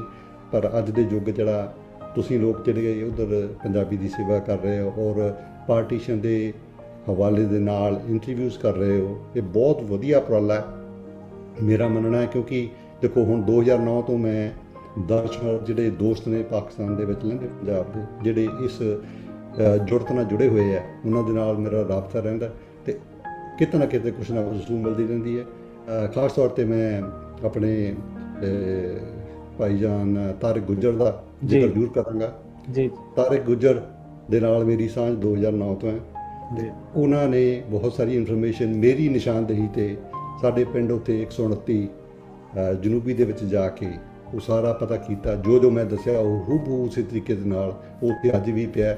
ਸਕੂਲ ਵੀ ਗਏ ਉਹਨਾਂ ਨੇ ਉਹ ਕੀ ਕਹਿੰਦੇ ਆ ਤਲਾਬ ਵੀ ਦੇਖਿਆ, ਉਹਨਾਂ ਨੇ ਉਹ ਗਰਾਊਂਡ ਵੀ ਦੇਖੀ, ਉਹਨਾਂ ਨੇ ਉਹਦੀ ਪਿਕਚਰਾਂ ਖਿੱਚੀਆਂ। ਮੇਰੀ ਪਾਰਟੀ ਜਿਹੜੀ ਮੈਂ ਜ਼ਿਕਰ ਕਰ ਰਿਹਾ ਸਾਰੀ ਦੀ ਸਾਰੀ ਜਿਹੜੀ ਚੀਜ਼ ਹੈ, ਮੈਂ ਹਾਲੇ ਤੱਕ ਲਹਿੰਦੇ ਪੰਜਾਬ ਦੇ ਵਿੱਚ ਮੈਨੂੰ ਆਉਣ ਦਾ ਮੌਕਾ ਨਹੀਂ ਮਿਲਿਆ, ਪਰ ਪੂਰੇ ਕੋਆਰਡੀਨੇਟ ਦੇ ਹਿਸਾਬ ਦੇ ਨਾਲ ਮੈਂ ਕਹਿ ਸਕਦਾ ਵੀ ਸਾਡਾ ਉੱਥੇ ਪਿੰਡ ਕਿੱਥੇ ਹੈ। ਸ਼ਾਇਦ ਪੰਜਾਬ 'ਚ ਰਹਿੰਦੇ ਲੋਕਾਂ ਨੂੰ ਲਹਿੰਦੇ ਪੰਜਾਬ 'ਚ ਉੱਥੇ ਜਾਣ ਦਾ ਰਸਤਾ ਨਾ ਪਤਾ ਹੋਵੇ ਵੀ ਕਿਹੜਾ ਹਾਈਵੇ 'ਤੇ ਕਿਵੇਂ ਲੈ ਕੇ ਜਾਣਾ, ਪਰ ਮੈਂ ਪਤਾ ਨਹੀਂ ਕਿੰਨੀ ਤੁਹਾਨੂੰ ਉੱਥੇ ਬੈਠੇ ਨੂੰ ਪਤਾ ਹੈ ਕਿਹੜੇ ਰਸਤੇ, ਕਿਹੜੇ ਸ਼ਹਿਰ, ਕਿੱਥੇ ਕਿਹੜੇ ਰਸਤੇ ਕਿਵੇਂ ਕਿੱਥੇ ਕਿਵੇਂ। ਪਹੁੰਚਣਾ। ਹਾਂਜੀ ਬਿਲਕੁਲ ਸਹੀ ਕਹਿੰਦੇ ਹੋ। ਇਹ ਉਹੀ ਹੈ ਕਿ ਜਿੰਦਾ ਰਿਸ਼ਤਾ ਮਿੱਟੀ ਦੇ ਨਾਲੋਂ ਨਹੀਂ ਟੁੱਟਦਾ, ਉਹ ਇੰਝ ਹੀ ਸੋਚਦਾ ਹੈ। ਔਰ ਰੱਬ ਕਰੇ ਕਿ ਤੁਸੀਂ ਛੇਤੀ ਆਓ ਤੇ ਚਲੀਏ ਤੁਹਾਡੇ ਪਿੰਡ, ਇਕੱਠੇ ਚਲੀਏ ਅਸੀਂ ਸਾਰੇ। ਤੇ ਅੱਛਾ ਸਰ, ਇਹਦਾ ਇੱਕ ਸਾਈਕੋਲੋਜੀਕਲੀ ਇੰਪੈਕਟ ਵੀ ਜਿਹੜਾ ਹੈ ਉਹ ਬਹੁਤ ਜ਼ਿਆਦਾ ਹੋਇਆ, ਨਫਸਿਆਤੀ ਅਸਰ ਜਿਹੜਾ ਪੰਜਾਬ ਦੀ ਔਰਤ ਸੀ ਜਾਂ ਬੰਦਾ ਸੀ ਉਹਦੇ ਤੇ ਬਹੁਤ ਜ਼ਿਆਦਾ ਹੋਇਆ। ਤੁਸੀਂ ਕਿਵੇਂ ਦਾ ਇਸ ਨੂੰ ਦੇਖਿਆ ਆਪਣੀ ਅੱਖਾਂ ਦੇ ਨਾਲ? ਇਹ ਮਾਨਸਿਕ ਤੌਰ ਤੇ, ਚਾਹੇ ਜਿਹੜੇ ਸਾਡੇ ਬਜ਼ੁਰਗ ਸੀਗੇ, ਫਿਰ ਮੈਂ ਆਪਣੇ ਦਾਦਾ ਦਾਦੀ ਦੇ ਜ਼ਿਕਰ ਕਰਾਂਗਾ ਕਿਉਂਕਿ ਉਹ ਸਰ ਡੈਫੀਨੇਟਲੀ ਤੁਸੀਂ ਤੇ ਆਪਣੀ ਉਹ ਫੈਮਿਲੀ ਦੀ ਜਿਹੜੀ ਇਕਾਈ ਹੈ ਉਸ ਦੇ ਅੱਖ ਦੇ ਨਾਲ ਉਸ ਦੇ ਨਾਲ ਹੀ ਦੇਖੋਗੇ। ਬਿਲਕੁਲ ਉਸੇ ਅੱਖ ਨਾਲ ਦੇਖਾਂਗਾ ਮੈਂ। ਜਿਹੜੇ ਮੇਰੇ ਬਜ਼ੁਰਗ ਦਾਦਾ ਜੀ ਸੀਗੇ, ਕਿਉਂਕਿ being a strong person, being a male, ਉਹ ਬਹੁਤ ਸਾਰੀਆਂ ਚੀਜ਼ਾਂ ਜਿਹੜੀਆਂ ਉਹ ਤੁਹਾਨੂੰ ਮਤਲਬ ਉਹ ਉਜਾਗਰ ਨਹੀਂ ਕਰਦੇ। ਉਹ ਅੰਦਰ ਹੀ ਆਪਣੇ ਜਿਹੜੀਆਂ ਚੀਜ਼ਾਂ ਨੇ ਪਤਾ ਲੱਗਦਾ ਰਹਿੰਦਾ ਵੀ ਮਹਿਸੂਸ ਕਰ ਰਿਹਾ, ਪਰ ਨਹੀਂ ਹੁੰਦਾ। ਪਰ ਦਾਦੀ ਦੀਆਂ ਜਿਹੜੀਆਂ ਗੱਲਾਂ ਸੀਗੀਆਂ, ਜਿਹੜੀਆਂ ਉਹ ਡਰ, ਉਹ ਸਹਿਮ ਅਬਡਕਸ਼ਨ ਦਾ, ਰਸਤੇ ਦੇ ਵਿੱਚ ਕੋਈ ਉਹਨਾਂ ਦੀ ਕੋਈ ਇੱਜ਼ਤ ਤੇ ਕੋਈ ਇੱਦਾਂ ਦੀ ਆਂਚ ਨਾ ਆਵੇ, ਉਹ ਸਹਿਮ ਜਿਹੜਾ ਉਹਨਾਂ ਦੇ ਜੀਵਨ ਦੇ ਵਿੱਚ ਉਹ ਕਈ ਸਾਲ ਬਾਅਦ ਵੀ ਰਿਹਾ। ਘਰ ਦਾ ਲੁੱਟਿਆ ਜਾਣਾ, ਘਰ ਦਾ ਪਿੱਛੇ ਮਤਲਬ ਉਹਨੂੰ ਨੂੰ ਇਹ ਲੱਗਿਆ ਵੀ ਮੇਰਾ ਘਰ ਲੁੱਟ ਲਿਆ ਕਿਸੇ ਨੇ, ਮੇਰੀਆਂ ਧੀਆਂ ਦਾ ਦਾਜ ਜਿਹੜਾ ਮੈਂ ਬਣਾਇਆ ਹੋਇਆ ਸੀਗਾ ਉਹ ਹੋ ਗਿਆ, ਮੈਂ ਹੁਣ ਕੀ ਕਰਾਂਗੀ। ਰਾਤ ਨੂੰ ਅੱਬੜ ਵਾਹੇ ਉੱਠ ਕੇ ਉਹਨਾਂ ਨੇ ਆਪਣੀਆਂ ਸੰਦੂਕੜੀਆਂ ਫਰੋਲਣੀਆਂ ਸ਼ੁਰੂ ਕਰ ਦੇਣੀਆਂ। ਮਤਲਬ ਸਾਈਕੋਲੋਜੀਕਲ ਇਫੈਕਟ ਦੇਖੋ ਉਹਨਾਂ ਦਾ, ਹੈ ਨਾ। ਉਹਦੇ ਤੇ ਵੀ ਮੈਂ ਇੱਕ ਮੈਂ ਫਿਰ ਕਵਿਤਾ ਲਿਖੀ, ਬਿਲਕੁਲ ਹੂਬਹੂ ਜੋ ਮੇਰੀ ਦਾਦੀ ਮੈਂ ਆਪਣੀ ਅੱਖੀਂ ਵੇਖੀ ਕਰਨੀ। ਅਗਰ ਉਹ ਤੁਸੀਂ ਕਵਿਤਾ ਸੁਣਾ ਪਾਓ ਪਲੀਜ਼। ਤੇ ਇਹ ਕਵਿਤਾ ਦਾ ਅਨੁਮਾਨ ਹੈ ਜੀ, ਅੱਬੜ ਵਾਹੇ। ਕਦੀ ਕਦੀ ਅੱਧੀ ਰਾਤੀ ਅਚਾਨਕ ਮੇਰੀ ਦਾਦੀ, ਕਦੀ ਕਦੀ ਅੱਧੀ ਰਾਤੀ ਅਚਾਨਕ ਮੇਰੀ ਦਾਦੀ ਅੱਬੜ ਵਾਹੇ ਉੱਠ ਖਲੋਂਦੀ ਤੇ ਉਸਦੇ ਮੂੰਹੋਂ ਨਿਕਲ ਉੱਠਦਾ, ਹਾਏ ਓ ਮੇਰੇ ਰੱਬਾ।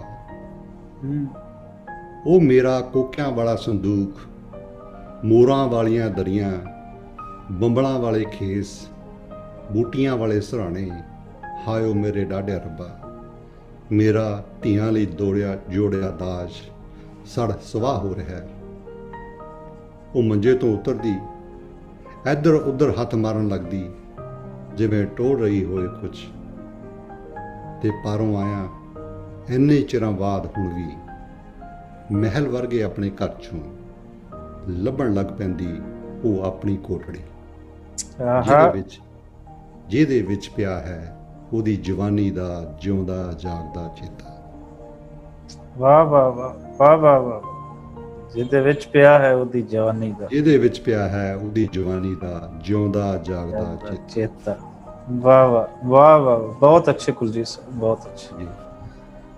ਸੋ ਇਹ ਜੋ ਚੀਜ਼ ਮੈਂ ਦੇਖੀ ਆ, ਤੁਸੀਂ ਜ਼ਿਕਰ ਕੀਤਾ ਵੀ ਉਹਨਾਂ ਦੇ ਮਾਨਸਿਕ ਤੌਰ ਤੇ ਕੀ ਇਫੈਕਟ ਹੋਏ ਨੇ, ਇਹ ਇਫੈਕਟ ਜਿਹੜੇ ਮੈਂ ਆਪਦੀ ਦਾਦੀ ਦੇ ਦੇਖੇ ਤੇ ਉਹਨੂੰ ਮੈਂ ਕਵਿਤਾ ਦੇ ਰੂਪ ਦੇ ਵਿੱਚ ਕਲਮਬੱਧ ਕੀਤਾ। ਹਾਂਜੀ, ਤੇ ਉਹ ਜਿਹੜੀ ਆਪਣੀ ਮਾਨਸਿਕ ਜਿਹੜਾ ਹਾਲਾਤ ਸੀਗੇ ਉਹ ਲੋਕਾਂ ਦੇ ਮਤਲਬ ਇਸੇ ਤਰੀਕੇ ਨਾਲ ਚੱਲਦੇ ਰਹੇ। ਕਈ ਲੋਕੀ ਬਿਲਕੁਲ ਹੀ ਦਿਮਾਗੀ ਤੌਰ ਤੇ ਬਿਲਕੁਲ ਨਕਾਰਾ ਹੋ ਗਏ, ਜਿਨ੍ਹਾਂ ਨੇ ਸ਼ਰੇਆਮ ਆਪਣੀਆਂ ਅੱਖਾਂ ਦੇ ਸਾਹਮਣੇ ਆਪਣਾ ਪਰਿਵਾਰ ਕਤਲ ਹੁੰਦਾ ਵੇਖਿਆ। ਹਰ ਇੱਕ ਬੰਦਾ ਸਟਰੋਂਗ ਨਹੀਂ ਹੁੰਦਾ ਜੀ। ਇਹ ਚੀਜ਼ਾਂ ਦਾ ਇਫੈਕਟ ਜਿਹੜਾ ਲੋਕਾਂ ਤੇ ਪਿਆ, ਬਹੁਤ ਮਤਲਬ ਭਾਰੀ ਅਸਰ ਲੋਕਾਂ ਤੇ ਪਿਆ, ਔਰ ਦੋਨੇ ਪਾਸੇ। ਇਹ ਨਹੀਂ ਹੈ ਵੀ ਚੜ੍ਹਦੇ ਪੰਜਾਬ ਦੇ ਲੋਕਾਂ ਦੇ ਵਿੱਚ ਜ਼ਿਆਦਾ ਘੱਟ, ਬਰਾਬਰ ਦਾ ਇੱਕੋ ਹੀ ਤਰ੍ਹਾਂ ਦਾ ਹੋਇਆ, ਕਿਉਂਕਿ ਸਭ ਨਾਲ ਵਾਪਰਿਆ ਹੀ ਇੱਕੋ ਦਾ ਤਰ੍ਹਾਂ। ਉਹ ਜਿਹੜੀ ਵੇਲੇ ਦੀ ਸਿਆਸਤ ਸੀ ਬੈੜੀ, ਉਹ ਪਲਾਨ ਹੀ ਇੱਕੋ ਤਰ੍ਹਾਂ ਦੇ ਸੀ ਕਿ ਕਿਵੇਂ ਇੱਕ ਤਲਵਾਰ ਦੇ ਵਿੱਚੋਂ ਸਾਰੇ ਲੰਗਾੜੇ ਤੋਂ ਸਾਰੇ ਉਹਦੇ ਵਿੱਚੋਂ ਹੀ ਲੰਘੇ।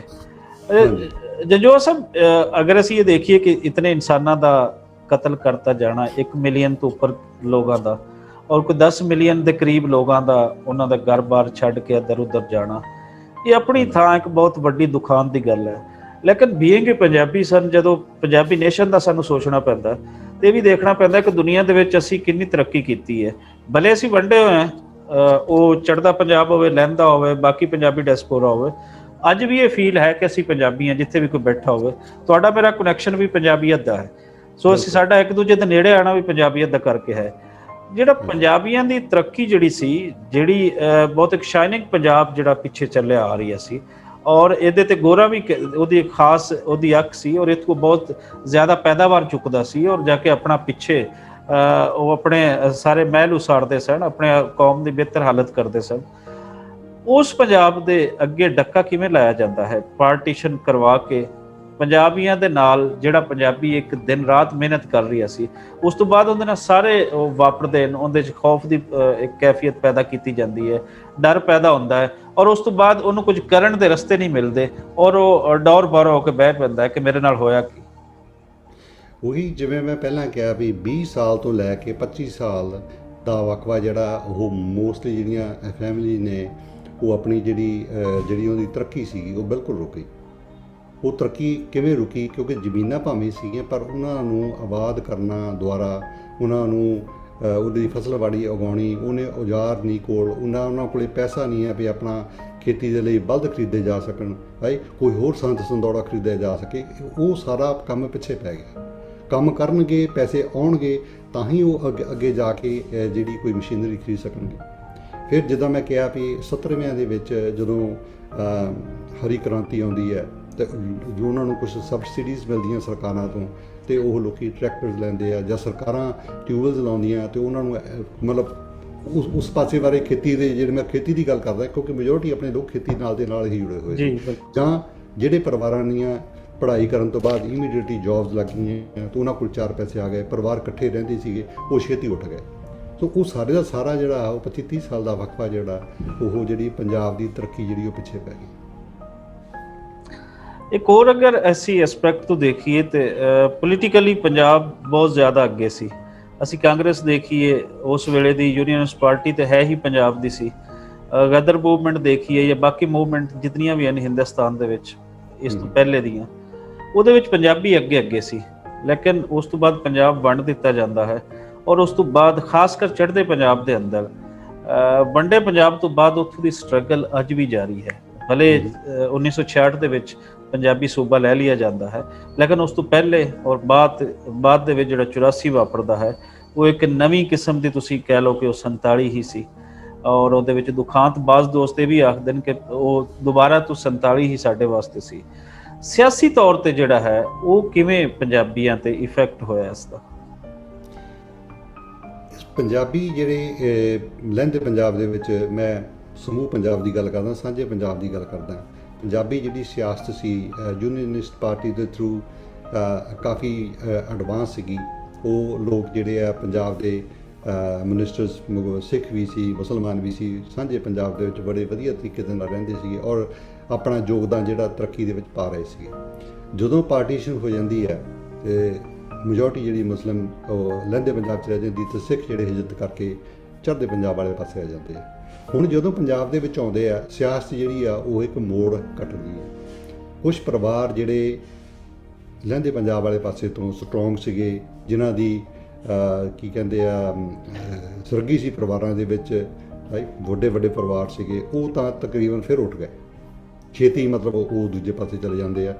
ਔਰ ਕਾਂਗਰਸ ਦੀ ਤੁਸੀਂ ਜ਼ਿਕਰ ਕੀਤਾ, ਉਹ ਲੋਕਾਂ ਦਾ ਕਾਂਗਰਸ ਦੇ ਵਿੱਚ ਵੀ ਜਿਹੜਾ ਹਿੱਸਾਪਤੀ ਸੀ, ਉਹ ਰਲ ਮਿਲ ਕੇ ਉਹਨਾਂ ਨੇ ਪੰਜਾਬ ਦੀ ਜਿਹੜੀ ਆ ਉਹਦੇ 'ਤੇ ਕਾਬਜ਼ ਹੋ ਜਾਂਦੇ ਆ।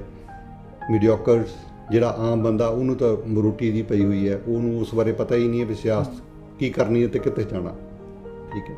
ਅਤੇ ਉਹ ਜਿਹੜਾ ਪਰਿਵਾਰ ਆ, ਕੋਈ ਤਕਰੀਬਨ ਮੈਂ ਕਹਿੰਦਾ ਹੁੰਦਾ ਵੀ 200-400 ਪਰਿਵਾਰ ਜਿਹੜਾ ਉਹ ਅੱਜ ਵੀ ਪੰਜਾਬ 'ਤੇ ਕਾਬਜ਼ ਬੈਠਾ। ਪੰਜਾਬ ਅੱਜ ਵੀ ਉਸੇ ਚੱਕੀ 'ਚ ਪਿਸ ਰਿਹਾ। ਗੱਲਾਂ ਬਹੁਤ ਹੁੰਦੀਆਂ,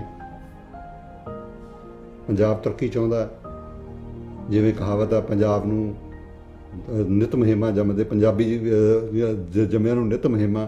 ਉਹ ਇੱਕ ਇਨਕਲਾਬ ਲਿਆਉਣ ਦੀ ਕੋਸ਼ਿਸ਼ ਕਰਦੇ ਆ, ਉਹਨਾਂ ਨਾਲ ਫਿਰ ਧੋਖਾ ਹੋ ਜਾਂਦਾ, ਹਰ ਵਾਰ ਉਹਨਾਂ ਨਾਲ ਧੋਖਾ ਹੁੰਦਾ। ਤਾਂ ਪੰਜਾਬ ਜਿਹੜਾ ਉਹ, ਜਿਵੇਂ ਤੁਸੀਂ ਕਿਹਾ, ਅੱਜ ਵੀ ਉਸ ਚੱਕੀ 'ਚ ਪਿਸ ਰਿਹਾ। ਨੌਜਵਾਨੀ ਜਿਹੜੀ ਹੈ ਉਹ ਹਿਜਰਤ ਕਰਕੇ ਬਾਹਰ ਜਾ ਰਹੀ ਹੈ। ਇੱਥੇ ਅਸੀਂ ਦੇਖਦੇ ਹਾਂ ਤੀਸਰਾ ਪੰਜਾਬ ਜਿਹਨੂੰ ਬਣਾਈ ਬੈਠੇ ਹਾਂ, ਕੈਨੇਡਾ ਹੋਵੇ, ਅਮਰੀਕਾ ਹੋਵੇ, ਇੰਗਲੈਂਡ ਹੋਵੇ, ਨਿਊਜ਼ੀਲੈਂਡ ਹੋਵੇ, ਆਸਟ੍ਰੇਲੀਆ ਹੋਵੇ, ਉੱਥੇ ਪੰਜਾਬੀ ਜਿਹੜੇ ਆ ਉਹ ਬਾਹਰ ਜਾ ਕੇ ਤਰੱਕੀਆਂ ਕਰ ਰਿਹਾ। ਕਿਉਂ ਨਹੀਂ ਆਪਣੇ ਪੰਜਾਬ 'ਚ ਰਹਿ ਕੇ ਤਰੱਕੀ ਕਰ ਸਕਦੇ? ਕਿਉਂਕਿ ਉੱਥੇ ਉਹਨਾਂ ਨੂੰ ਉੱਦਾਂ ਦਾ ਵਾਤਾਵਰਣ, ਉੱਦਾਂ ਦਾ ਜਿਹੜੀ ਸਹੂਲੀਅਤ ਜਿਹੜੀ ਉਹ ਨਹੀਂ ਮਿਲਦੀ। ਪੰਜਾਬੀ ਕੀ ਨਹੀਂ ਕਰ ਸਕਦੇ? ਜੇ ਪੰਜਾਬੀ ਬਾਹਰਲੇ ਮੁਲਕਾਂ 'ਚ ਬੈਠ ਕੇ ਤਰੱਕੀ ਦੇ ਵਿੱਚ ਹਿੱਸਾ ਪਾ ਸਕਦੇ ਆ ਤਾਂ ਆਪਣੇ ਪੰਜਾਬ ਨੂੰ ਵੀ ਉਹ ਤਰੱਕੀ ਦੇ ਰਾਹ 'ਤੇ ਤੋਰ ਸਕਦੇ ਆ। ਮੈਂ ਅਕਸਰ ਇਹ ਗੱਲ ਕਰਦਾ ਹੁੰਦਾ ਕਿ ਅਗਰ ਪੰਜਾਬੀ ਕੈਨੇਡਾ ਨੂੰ ਕੈਨੇਡਾ ਬਣਾ ਸਕਦੇ ਹਨ, ਅਮਰੀਕਾ ਦੇ ਵਿੱਚ ਖੇਤੀ ਦੇ ਵਿੱਚ ਵੱਡੇ ਨਾਮ ਜਿਹੜੇ ਹਨ ਕੈਲੀਫੋਰਨੀਆ ਦੇ ਅੰਦਰ ਔਰ ਆਸੇ-ਪਾਸੇ ਮੈਰੀਲੈਂਡ ਦੇਖੀਏ, ਉੱਥੋਂ ਦਾ ਜਿਹੜੇ ਹਨ ਪੰਜਾਬੀ ਬਹੁਤ ਜ਼ਿਆਦਾ ਸਟਰੋਂਗ ਹਨ। ਫਿਰ ਅਸੀਂ ਆਸਟ੍ਰੇਲੀਆ ਦੇ ਵਿੱਚ ਆ ਜਾਂਦੇ ਹਾਂ। ਆਸਟ੍ਰੇਲੀਆ ਦੇ ਵਿੱਚ ਜਿਹੜੇ ਖੇਤੀ ਦੇ ਨਾਲ ਜੁੜੇ ਹੋਏ ਸਭ ਤੋਂ ਵੱਡੇ ਖੇਤ ਜਿਹੜੇ ਨੇ ਉਹ ਪੰਜਾਬੀਆਂ ਦੇ ਨੇ। ਹਰ ਦੇਸ਼ ਦੇ ਵਿੱਚ, ਕੈਨੇਡਾ ਦੇ ਵਿੱਚ ਤੁਸੀਂ ਬੈਠੇ ਹੋ, ਤੀਜੀ ਵੱਡੀ ਲੈਂਗੁਏਜ ਬਣਵਾ ਕੇ ਬੈਠੇ ਹੋ, ਤੇ ਇਹਨਾਂ ਦੇ ਅੰਦਰ ਅਗਰ ਇਹ ਸਾਰਾ ਕੁਝ ਨਾ ਹੁੰਦਾ ਤੇ ਇਹ ਇੰਡੀਆ ਅਗਰ ਚੜ੍ਹਦੇ ਪੰਜਾਬ ਦੇ ਅੰਦਰ ਇਹਨਾਂ ਨੂੰ ਇਹ ਮੌਕੇ ਦਿੱਤੇ ਜਾਂਦੇ ਤੇ ਇਹ ਸਾਰਾ ਕੁਝ ਸ਼ਾਈਨਿੰਗ ਇੰਡੀਆ ਦੇ ਵਿੱਚ ਵੀ ਆਉਂਦਾ, ਇੰਡੀਆ ਹੋਰ ਤਰੱਕੀ ਕਰਦਾ। ਔਰ ਇਹ ਸਾਰਾ ਕੁਝ ਮੈਨੂੰ ਲੱਗਦਾ ਹੈ ਕਿ ਇੱਥੋਂ ਦੇ ਜਿਹੜੇ ਪੰਜਾਬ ਦੇ ਅਗੇਂਸਟ ਸਿਆਸਤ ਸੀ ਜਿਹੜੀ 47 ਤੋਂ ਪਹਿਲੇ ਸ਼ੁਰੂ ਹੋ ਜਾਂਦੀ ਹੈ ਉਹੀ ਹੈ। ਲਹਿੰਦੇ ਦਾ ਅਗਰ ਅਸੀਂ ਦੇਖੀਏ ਤਾਂ ਲਹਿੰਦੇ ਦੇ ਵਿੱਚ ਵੀ ਬਜ਼ਾਹਿਰ ਤੇ ਇੱਥੋਂ ਦੇ ਆਰਮੀ ਚੀਫ ਵੀ ਜਿਹੜਾ ਹੈ ਉਹ ਬਾਜਵਾ ਹੈ। ਹੋਰ ਜਿਹੜੇ ਵੱਡੇ ਅਹੁਦਿਆਂ ਤੇ ਬੈਠੇ ਹੋਣਗੇ ਉਹ ਜੱਟ ਔਰ ਰਾਜਪੂਤ ਬੈਠੇ ਹੋਣਗੇ, ਪੰਜਾਬੀ ਹੀ ਬੈਠੇ ਹੋਣਗੇ, ਲੇਕਿਨ ਉਹ ਆਪਣੇ ਆਪ ਤੋਂ ਪੰਜਾਬੀਅਤ ਤੋਂ ਉਹ ਪਿੱਛੇ ਹਟ ਗਏ। ਔਰ ਇਹਦੇ ਪਿੱਛੇ ਵੀ ਜਿਹੜਾ ਸਾਨੂੰ ਲੱਗਦਾ ਹੈ ਉਹ 47 ਦੀ ਕਾਰਗੁਜ਼ਾਰੀ ਹੀ ਹੈ। ਫੋਰਟ ਵਿਲੀਅਮ ਕਾਲਜ ਤੋਂ ਜਿਹੜਾ ਕੰਮ ਸ਼ੁਰੂ ਹੋਇਆ ਸੀ ਉਹਨੂੰ 47 ਨੇ ਫਿਰ ਜ਼ਿਆਦਾ ਅੱਗੇ ਵਧਾਇਆ। ਪੰਜਾਬੀ ਆਪਣੀ ਬੋਲੀ ਤੋਂ ਪਿੱਛੇ ਹਟਦਾ ਹੈ, ਆਪਣੇ ਕਲਚਰ ਤੋਂ, ਆਪਣੇ ਇਤਿਹਾਸ ਤੋਂ, ਸਾਰਾ ਕੁਝ ਪਿੱਛੇ ਹਟ ਜਾਂਦਾ ਹੈ। ਹੁਣ ਪੰਜਾਬੀ ਨਹੀਂ ਰਿਹਾ, ਉਹ ਪਾਕਿਸਤਾਨੀ ਤੇ ਹੈ ਲੇਕਿਨ ਉਹ ਪੰਜਾਬੀ ਨਹੀਂ ਹੈ। ਤੁਸੀਂ ਕੀ ਦੇਖਦੇ ਹੋ ਕਿ ਜਿਹੜਾ ਮੈਂ ਪੁਆਇੰਟ ਆਊਟ ਕਰ ਰਹੀ ਹਾਂ ਇਹ ਇੰਝ ਹੀ ਹੈ ਲਹਿੰਦੇ ਪੰਜਾਬ ਦੀ, ਕਿਉਂਕਿ ਖਾਸ ਤੁਹਾਡੀ ਨਜ਼ਰ ਜਿਵੇਂ ਚੜ੍ਹਦੇ ਪੰਜਾਬ ਤੇ ਹੈ, ਤੁਹਾਡੀ ਲਹਿੰਦੇ ਪੰਜਾਬ ਤੇ ਵੀ ਇਹ ਨਜ਼ਰ ਰਹਿੰਦੀ ਹੈ। ਜਿਵੇਂ ਤੁਸੀਂ ਜ਼ਿਕਰ ਕੀਤਾ ਲਹਿੰਦੇ ਪੰਜਾਬ ਦਾ, ਵੀ ਪੰਜਾਬੀ ਬੋਲੀ ਜਿਹੜੀ ਹੈ ਉਹ ਉਨੀ ਪ੍ਰਫੁੱਲਤ ਨਹੀਂ ਹੋਈ, ਰਾਈਟ। ਸਰਕਾਰੀ ਦਬਾਅ ਜਾਂ ਲੋਕਾਂ ਦੀ ਸਿਰਫ ਆਪਣੀ ਜਿਹੜੀ ਸ਼ਰਮ ਹੈਗੀ ਹੈ ਵੀ ਮੈਂ ਇਹ ਪੰਜਾਬੀ ਬੋਲਾਂ ਤਾਂ ਸ਼ਾਇਦ ਮਤਲਬ ਮੇਰੀ ਕਲਾਸ ਜਿਹੜੀ ਆ ਉਹ ਥੋੜ੍ਹੀ ਲੋਅਰ ਹੋ ਜਾਂਦੀ ਹੈ, ਜੇ ਮੈਂ ਉਰਦੂ ਬੋਲਾਂ ਤਾਂ ਸ਼ਾਇਦ ਮੈਂ ਹਾਈ ਕਲਾਸ ਚਲੇ ਜਾਂਦਾ। ਹੂਬਹੂ ਇਹ ਚੀਜ਼ਾਂ ਸਾਡੇ ਵਾਲੇ ਪਾਸੇ ਵੀ ਹੁੰਦੀਆਂ ਰਹੀਆਂ, ਰਾਈਟ। ਪਰ ਮੈਨੂੰ ਖੁਸ਼ੀ ਹੈ ਇਸ ਗੱਲ ਦੀ ਕਿ ਅਸੀਂ ਲੋਕ ਪੰਜਾਬੀ, ਨਾ ਪਾਕਿਸਤਾਨੀ, ਨਾ ਭਾਰਤੀ, ਨਾ ਹਿੰਦੁਸਤਾਨੀ, ਪੰਜਾਬੀ ਅੱਜ ਵੀ ਕੈਨੇਡਾ ਦੇ ਵਿੱਚ ਇੱਕ ਤੀਸਰਾ ਪੰਜਾਬ ਬਣਾਈ ਬੈਠੇ ਹਾਂ। ਸਾਡੀ ਭਾਈਚਾਰਕ ਸਾਂਝ, ਸਾਡਾ ਉਹਨਾਂ ਨਾਲ ਮਿਲਵਰਤਨ, ਸਾਡੀ ਬੋਲੀ ਇੱਕ, ਸਾਡਾ ਪਹਿਰਾਵਾ ਤਕਰੀਬਨ ਇੱਕ। ਤਕਰੀਬਨ ਦੀ ਮੈਂ ਇਸ ਕਰਕੇ ਗੱਲ ਕਰਦਾ ਵੀ 19 ਦਾ ਫਰਕ ਤਾਂ ਹੋ ਸਕਦਾ, ਪਰ ਅਸੀਂ ਇੱਕ ਦੂਜੇ ਦੀਆਂ ਭਾਵਨਾਵਾਂ ਨੂੰ ਸਮਝਦੇ ਹਾਂ, ਇੱਕ ਦੂਜੇ ਦੀ ਜਿਹੜੀ ਰਹਿਤਲ ਆ ਉਹਨੂੰ ਸਮਝਦੇ ਹਾਂ। ਸਾਡਾ ਖਾਣਾ ਤਕਰੀਬਨ ਇੱਕ 19 ਦਾ ਫਰਕ ਹੋ ਸਕਦਾ, ਪਰ ਅਸੀਂ ਲਾਹੌਰ ਦਾ ਜਿਹੜੀ ਕੀ ਕਹਿੰਦੇ ਆ ਉੱਥੇ ਦੀ ਜਿਹੜੀ ਫੂਡ ਆ ਉਹਨੂੰ ਤਰਸਦੇ ਹਾਂ, ਉਹ ਅੰਮ੍ਰਿਤਸਰ ਦੇ ਫੂਡ ਨੂੰ ਤਰਸਦੇ ਆ। ਵੀ ਜੇ ਸਾਨੂੰ ਕਿਤੇ ਰਾਹ ਖੁੱਲ੍ਹ ਜਾਵੇ ਤਾਂ ਅਸੀਂ ਅੰਮ੍ਰਿਤਸਰ ਜਾ ਕੇ ਆਪਦਾ ਜਿਹੜਾ ਉੱਥੇ ਦਾ ਨਜ਼ਾਰਾ ਵੇਖ ਸਕੀਏ, ਕਿਉਂਕਿ ਇਹ ਦੋ ਚੀਜ਼ਾਂ ਜਿਹੜੀਆਂ ਵਾਰ-ਵਾਰ ਇਹ ਡਿਸਕਸ਼ਨ ਹੁੰਦੀਆਂ, ਅੰਮ੍ਰਿਤਸਰ ਲਾਹੌਰ। ਸੋ ਇਹ ਚੀਜ਼ਾਂ ਜਿਹੜੀਆਂ ਇੱਥੇ ਪੰਜਾਬੀਆਂ ਨੇ ਆ ਕੇ ਇਹ ਦੁਆਰਾ ਉਜਾਗਰ ਕਰਨੀਆਂ ਸ਼ੁਰੂ ਕਰ ਦਿੱਤੀਆਂ, ਠੀਕ ਹੈ। ਔਰ ਦੂਜਾ ਜਿਹੜਾ ਪੰਜਾਬੀ ਦੀ ਗੱਲ ਤੁਸੀਂ ਕੀਤੀ ਹੈ ਵੀ ਕਿੱਦਾਂ ਇੱਥੇ ਫਰਕ ਪੈ ਰਿਹਾ। ਪਿੱਛੇ ਸਾਡੇ ਮਰਦਮਸ਼ੁਮਾਰੀ ਹੋਈ ਸੀਗੀ, ਮਰਦਮਸ਼ੁਮਾਰੀ ਦੇ ਵਿੱਚ ਪੰਜਾਬੀ ਜਿਹੜੇ ਸੁਹਿਰਦ ਪੰਜਾਬੀ ਨੇ, ਮੈਨੂੰ ਤੁਹਾਡੇ ਵੱਲੋਂ ਵੀ ਤੁਸੀਂ ਵੀ ਇਸ ਬਾਰੇ ਗੱਲ ਕੀਤੀ ਵੀ ਥੋੜ੍ਹਾ ਜ਼ੋਰ ਪਾਓ, ਪਾਕਿਸਤਾਨੀ ਕਮਿਊਨਿਟੀ ਜਿਹੜੀ ਉੱਥੇ ਬੈਠੀ ਉਹਨਾਂ ਨਾਲ ਕਹੋ। ਅਸੀਂ ਜ਼ਰੂਰ ਜਿੰਨਾ ਵੀ ਕਰ ਸਕੇ ਅਸੀਂ ਕੀਤਾ, ਪਰ ਲੜਾਈ ਬਹੁਤ ਲੰਬੀ ਹੈ, ਛੋਟੀ ਨਹੀਂ, ਕਿਉਂਕਿ ਇੱਕਦਮ ਉਸ ਦਿਮਾਗ 'ਚੋਂ ਕੱਢਣਾ ਇੰਨਾ ਸੌਖਾ ਨਹੀਂ ਹੁੰਦਾ। ਪਰ ਜਿਹੜੀ ਯੰਗ ਜਨਰੇਸ਼ਨ ਹੈਗੀ ਆ ਉਹ ਆਪਣੀ ਬੋਲੀ ਜਿਹੜੀ ਆ ਉਹ ਬੱਚਿਆਂ ਨੂੰ ਦੱਸ ਰਹੀ ਹੈ। ਹੁਣ ਮੈਂ ਸਾਡੇ ਨਾਲ ਇੱਕ ਸ਼ਖਸ ਕੰਮ ਕਰਦੇ ਨੇ, ਉਹ ਪਿੱਛੋਂ ਪੰਜਾਬੀ ਨੇ ਪਰ ਰਹਿੰਦੇ ਉਹ ਦੂਜੇ ਦੇ ਵਿੱਚ ਕਰਾਚੀ ਦੇ ਵਿੱਚ ਨੇ। ਬੱਚੇ ਉਹਨਾਂ ਦੇ ਮੈਂ ਵੇਖ ਰਿਹਾ ਸੀ, ਸਾਡੇ ਇੱਕ ਪਿਕਨਿਕ 'ਤੇ ਇਕੱਠੇ ਹੋਏ ਤੇ ਬੱਚੇ ਉਹਨਾਂ ਦੇ ਪੰਜਾਬੀ ਬੋਲਦੇ, ਤੇ ਬੜੀ ਖੁਸ਼ੀ ਹੋਈ ਵੀ ਉਹ ਛੋਟੇ ਬੱਚਿਆਂ ਨੂੰ ਪੰਜਾਬੀ ਸਿਖਾ ਰਹੇ। ਬਹੁਤ ਖੁਸ਼ੀ ਦੀ ਗੱਲ। ਇਹ ਉਹਨਾਂ ਦੀ ਮਾਂ ਬੋਲੀ ਹੈ। ਮਾਵਾਂ ਭਾਵੇਂ ਪੰਜਾਬੀ ਨਹੀਂ ਬੋਲਦੀਆਂ, ਪਰ ਉਹਨਾਂ ਨੇ ਆਪਣੇ ਦਾਦਾ ਦਾਦੀ ਦੀਆਂ ਬੋਲੀਆਂ ਦੁਬਾਰਾ ਤੋਂ ਪਲਟ ਰਹੇ ਨੇ, ਆਪਣੀ ਬੋਲੀ ਵੱਲ ਪਲਟ ਰਹੇ। ਆਖਰੀ ਕੁਐਸਚਨ ਕਿ ਕਿਵੇਂ ਪੰਜਾਬੀ ਆਪਣੀ ਸਾਂਝ ਵਧਾ ਸਕਦੇ ਹਨ ਔਰ ਜਿਹੜੀ ਕੁੜੱਤਣ ਇਹਨਾਂ ਹੱਦਾਂ ਸਰਹੱਦਾਂ ਦੇ ਹੋਣ ਦੇ ਬਾਵਜੂਦ ਉਸ ਨੂੰ ਘਟਾ ਸਕਦੇ ਹਨ, ਆਪਸੀ ਟ੍ਰੇਡ ਕਿਵੇਂ ਕਰ ਸਕਦੇ ਹਨ ਔਰ ਇਹਨਾਂ ਦੋਨਾਂ ਦੇ ਮੁਲਕਾਂ ਦੀ ਤਰੱਕੀ ਦੇ ਵਿੱਚ ਕਿਵੇਂ ਹਿੱਸਾ ਪਾ ਸਕਦੇ ਹਨ ਔਰ ਦੁਨੀਆ ਦੀ ਤਰੱਕੀ ਦੇ ਵਿੱਚ ਕਿਵੇਂ ਹਿੱਸਾ ਪਾ ਸਕਦੇ ਹਨ। ਦੇਖੋ, ਇਹ ਕਿ ਕੁਦਰਤ ਕਰਾਉਂਦੀ ਹੈ ਜਾਂ ਅਸੀਂ ਕਹਿੰਦੇ ਬਾਬਾ ਨਾਨਕ ਕਰਾਉਂਦਾ। ਪਿੱਛੇ ਕਰਤਾਰਪੁਰ ਲਾਂਘਾ ਖੁੱਲ੍ਹਿਆ ਜੀ, ਇੱਕ ਸਾਂਝ ਦਾ ਪੁਲ ਬਣਿਆ, ਅੱਜ ਵੀ ਜਾ ਰਿਹਾ ਹੈ। ਬਹੁਤ ਸਾਰੇ ਲੋਕ ਦਾਨਸ਼ਵਰ ਲੋਕ ਜਿਹੜੇ ਆ ਉਹ ਤਾਂ ਆਲਰੇਡੀ ਜੁੜੇ ਹੋਏ ਸੀ, ਪਰ ਜਿਹੜਾ ਇੱਕ ਪਬਲਿਕ ਜਿਹੜੀ ਸੀਗੀ ਉਹ ਵੀ ਹੁਣ ਮੈਂ ਇੱਕ ਲੇਟੈਸਟ ਵੀਡੀਓ ਦੇਖ ਰਿਹਾ ਸੀ, ਉਹਦੇ ਵਿੱਚ ਪੰਜਾਬੀ ਨਹੀਂ, ਉਹ ਜਿਹੜੇ ਬੰਦੇ ਕਰਤਾਰਪੁਰ ਰਾਹੀਂ ਪਾਕਿਸਤਾਨ ਜਾ ਕੇ ਲੋਕਾਂ ਨੂੰ ਮਿਲ ਰਹੇ ਉਹ ਪੰਜਾਬੀ ਨਹੀਂ ਹੈ, ਰਾਜਸਥਾਨੀ ਨੇ, ਜਾਂ ਉਹ ਸਾਊਥ ਦੇ ਵਿੱਚੋਂ ਲੋਕੀ ਵਿਜ਼ਿਟ ਕਰਨ ਜਾ ਰਹੇ, ਦੇਖਣ ਜਾ ਰਹੇ ਆ ਵੀ ਦੂਸਰਾ ਪਾਸਾ ਜਿਹੜਾ ਪੰਜਾਬ ਦਾ ਉਹ ਕਿੱਦਾਂ ਦਾ ਹੈ। ਠੀਕ ਹੈ, ਉਹਨਾਂ ਨੂੰ ਰਿਕਾਰਡ ਕਰਕੇ ਵੀਡੀਓਜ਼ ਜਿਹੜੀਆਂ ਉਹਨਾਂ ਦੀ ਪਾ ਰਹੇ ਆ। ਤਾਂ ਜਿਹੜਾ ਕਰਤਾਰਪੁਰ ਲਾਂਘਾ ਖੁੱਲ੍ਹਿਆ ਇਹ ਬਹੁਤ ਵਧੀਆ ਸ਼ਗਨ ਹੈ। ਬਹੁਤ ਸਾਲ ਲੱਗੇ ਇਹਦੇ ਪਿੱਛੇ, ਜਿਹੜੇ ਲੋਕਾਂ ਨੇ ਜਦੋਜਹਿਦ ਕੀਤੀ ਹੈ ਤੇ ਦੋਨੇ ਪਾਸਿਆਂ ਦੀ ਸਰਕਾਰਾਂ ਦੇ ਮਨਸਮੱਤਿਆ ਬਈ ਮੈਂ ਕਹਿੰਦਾ ਮਨ ਦੇ ਵਿੱਚ ਇਹ ਆਇਆ ਵੀ ਨਹੀਂ ਇਹ ਚੀਜ਼ ਖੋਲ੍ਹ ਲੈਣੀ ਚਾਹੀਦੀ ਹੈ, ਔਰ ਇਹ ਬਹੁਤ ਵਧੀਆ ਚੱਲ ਰਿਹਾ ਹੈ ਔਰ ਇਹ ਬੰਦ ਨਹੀਂ ਹੋਣਾ ਚਾਹੀਦਾ। ਪਿੱਛੇ ਜੇ ਕੋਵਿਡ ਕਰਕੇ ਇਹ ਸਲੋ ਡਾਊਨ ਹੋ ਗਿਆ ਜਾਂ ਬੰਦ ਹੋ ਗਿਆ, ਪਰ ਮੁੜ ਕੇ ਦੁਆਰਾ ਲੋਕੀ ਜਿਹੜੇ ਜਾ ਰਹੇ ਆ ਔਰ ਸਵੇਰੇ ਜਾਣਾ ਸ਼ਾਮ ਨੂੰ ਆਪਣੇ ਪਰਿਵਾਰਾਂ ਨੂੰ ਮਿਲ ਕੇ। ਬਹੁਤ ਸਾਰੇ ਪਰਿਵਾਰ ਨੇ ਜਿਹੜੇ ਉਹਨਾਂ ਦੇ ਦੂਸਰੇ ਪਾਸੇ ਵੱਸਦੇ ਨੇ। ਮੈਂ ਇੱਕ ਆਪਣੇ ਦੋਸਤ ਨੇ, ਰਾਈਟਰ ਦੋਸਤ, ਉਹਨਾਂ ਦੇ 40 ਤੋਂ ਵੱਧ ਪਰਿਵਾਰ ਜਿਹੜੇ ਉੱਧਰ ਰਹਿ ਗਏ। 40 ਤੋਂ ਵੱਧ ਪਰਿਵਾਰ ਜਿਹੜੇ ਉਹ ਪਾਕਿਸਤਾਨੀ ਪੰਜਾਬ ਦੇ ਵਿੱਚ ਬੈਠੇ ਆ। ਉਹਨਾਂ ਦੀਆਂ ਸਾਂਝਾਂ ਉੱਦਾਂ ਦੀਆਂ ਬਰਕਰਾਰ ਨੇ। ਕੁਛ ਲੋਕ ਉਹ ਇੱਧਰ ਆ ਕੇ ਕੈਨੇਡਾ 'ਚ ਵੱਸ ਗਿਆ, ਮਤਲਬ ਹਾਲਾਂਕਿ ਇੱਕ ਭਰਾ ਮੁਸਲਮਾਨ ਹੈ, ਇੱਕ ਭਰਾ ਸਿੱਖ ਹੈ, ਪਰ ਪਰਿਵਾਰ ਤਾਂ ਪਿੱਛੋਂ ਇੱਕ ਹੀ ਹੈਗਾ। ਸੋ ਉਹ ਜਿਹੜੀਆਂ ਸਾਂਝਾਂ ਨੇ, ਜਿਹੜੀਆਂ ਬਾਰਡਰ ਦੀ ਗੱਲ ਤੁਸੀਂ ਕੀਤੀ ਹੈ, ਪਲੱਸ ਜਿਹੜਾ ਅਸੀਂ ਲੋਕ ਬਾਹਰ ਆ ਗਏ ਹਾਂ, ਅਸੀਂ ਲੋਕੀ ਉਹਨਾਂ ਚੀਜ਼ਾਂ ਤੋਂ ਉੱਪਰ ਉੱਠ ਕੇ, ਕਿ ਸਾਨੂੰ ਉਹਨਾਂ ਚੀਜ਼ਾਂ ਦਾ ਵੀ ਸਾਡਾ ਸੱਜਾ ਗੁਆਂਢੀ ਜਾਂ ਖੱਬਾ ਗੁਆਂਢੀ ਸਾਡਾ ਜਿਹੜਾ ਉਹ ਕੀ ਕਹੇਗਾ, ਸਾਡਾ ਹਮਸਾਇਆ, ਉਹ ਚੀਜ਼ਾਂ ਸਾਡੇ ਦਿਮਾਗ ਦੇ ਵਿੱਚ ਨਹੀਂ ਹੈ। ਸਾਡੇ ਲਈ ਖੁੱਲ੍ਹ ਹੈ ਪੂਰੀ ਵੀ ਅਸੀਂ ਆਪਣੀ ਮਰਜ਼ੀ ਦੇ ਨਾਲ ਜਿਹਦੇ ਨਾਲ ਮਰਜ਼ੀ ਵਰਤੀਏ, ਜਿਹਦੇ ਨਾਲ ਮਰਜ਼ੀ ਅਸੀਂ ਨਾ ਵਰਤੀਏ। ਤਾਂ ਉਹ ਇੱਕ ਜਿਹੜੀ ਚੀਜ਼ ਹੈਗੀ ਉਹ ਐਡਵਾਂਸ ਕਰ ਰਹੀ ਹੈ ਪਰਿਵਾਰਾਂ ਨੂੰ ਨੇੜੇ ਲਿਆਉਣ ਦੇ ਲਈ। ਠੀਕ ਹੈ, ਅਤੇ ਉਹ ਸਾਂਝ ਜਿਹੜੀ ਆ ਉਹ ਵੱਧ ਰਹੀ ਹੈ। ਹੁਣੇ ਹੀ ਮੈਂ ਇੱਕ ਹੋਰ ਖਬਰ ਪੜ੍ਹ ਰਿਹਾ ਸੀਗਾ, ਜਿਹੜੀ ਨਿਊਜ਼ੀਲੈਂਡ ਦੇ ਵਿੱਚ ਡਾਕਟਰ ਸਾਹਿਬ ਨੇ, ਉਹਨਾਂ ਨੇ ਮੁਸਲਮਾਨ ਨੇ, ਉਹਨਾਂ ਨੇ ਇੱਕ ਸਟਰੀਟ ਦਾ ਨਾਂ ਜਿਹੜਾ ਵਾਹਿਗੁਰੂ ਲੇਨ ਰਖਵਾਇਆ। ਉਹ ਮੈਂ ਕਹਿੰਦਾ ਬਹੁਤ ਵੱਡੀ ਮਿਸਾਲ ਹੈ, ਬਹੁਤ ਵੱਡੀ ਮਿਸਾਲ ਹੈ ਵੀ ਉਹ ਜਿਹੜੀ ਸੜਕ ਦਾ ਨਾਂ ਜਿਹੜਾ ਉਹਨਾਂ ਨੇ ਉਹ ਰੱਖਿਆ, ਉਹ ਇੱਕ ਸਾਂਝੀਵਾਲਤਾ ਦਾ ਪ੍ਰਤੀਕ ਹੈ। ਬਹੁਤ ਸੋਹਣੀ ਗੱਲ, ਬਹੁਤ ਸੋਹਣੀ। ਸ਼ੁਕਰੀਆ ਕੁਲਜੀਤ ਸਾਹਿਬ, ਤੁਸੀਂ ਆਪਣੇ ਖਾਸ ਟਾਈਮ ਦੇ ਵਿੱਚੋਂ, ਕਿਉਂਕਿ ਮੈਂ ਜਾਣਦਾ ਕਿ ਤੁਸੀਂ ਬੜੇ ਬਿਜ਼ੀ ਲਾਈਫ ਗੁਜ਼ਾਰ ਰਹੇ ਹੋ ਉੱਥੇ, ਤੁਹਾਡੀ ਆਪਣੇ ਬਿਜ਼ਨਸ ਦੇ ਨਾਲ ਜੁੜਤ, ਫਿਰ ਬਿਜ਼ਨਸ ਕਮਿਊਨਿਟੀ ਦੇ ਨਾਲ, ਔਰ ਖਾਸ ਟਾਈਮ ਤੁਸੀਂ ਆਪਣੇ ਪੰਜਾਬੀਆਂ ਵਾਸਤੇ ਅੱਜ ਕੱਢਿਆ। ਦਿਲੀ ਖੁਸ਼ੀ ਔਰ ਤੁਹਾਡਾ ਬਹੁਤ ਬਹੁਤ ਸ਼ੁਕਰਾਨਾ ਸਰ। ਤੁਹਾਡਾ ਪੰਜਾਬੀ ਪ੍ਰਚਾਰ ਦਾ ਬਹੁਤ ਬਹੁਤ ਸ਼ੁਕਰੀਆ। ਤੁਸੀਂ ਮੈਨੂੰ ਵਕਤ ਦਿੱਤਾ ਤਾਂ ਕਿ ਮੈਂ ਤੁਹਾਡੇ ਸਰੋਤਿਆਂ ਦੇ ਰੂਬਰੂ ਹੋ ਸਕਾਂ। ਮਨ ਨੂੰ ਖੁਸ਼ੀ ਹੁੰਦੀ ਹੈ ਜਦੋਂ ਗੱਲਬਾਤ ਅਸੀਂ ਕਰਦੇ ਹਾਂ, ਆਪਣੇ ਲਹਿੰਦੇ ਪੰਜਾਬ ਦੀ ਗੱਲ ਹੁੰਦੀ ਹੈ, ਪੰਜਾਬੀਅਤ ਦੀ ਗੱਲ ਹੁੰਦੀ ਹੈ। ਇਹਦੇ ਤੋਂ ਵੱਧ ਹੋਰ ਸਰੂਰ ਕੀ ਹੋ ਸਕਦਾ। ਫਿਰ ਇੱਕ ਵਾਰੀ ਮੇਰਾ ਤੁਹਾਨੂੰ ਬਹੁਤ ਬਹੁਤ ਪਿਆਰ ਭਰੀ ਸਤਿ ਸ੍ਰੀ ਅਕਾਲ ਅਤੇ ਧੰਨਵਾਦ। ਇਨਸ਼ਾਅੱਲਾ ਹੋਰ ਵੀ ਗੱਲਾਂ ਹੁੰਦੀਆਂ ਰਹਿਣਗੀਆਂ। ਬਹੁਤ ਜੀ, ਉਹ ਸਰ, ਜ਼ਰੂਰ ਸਰ।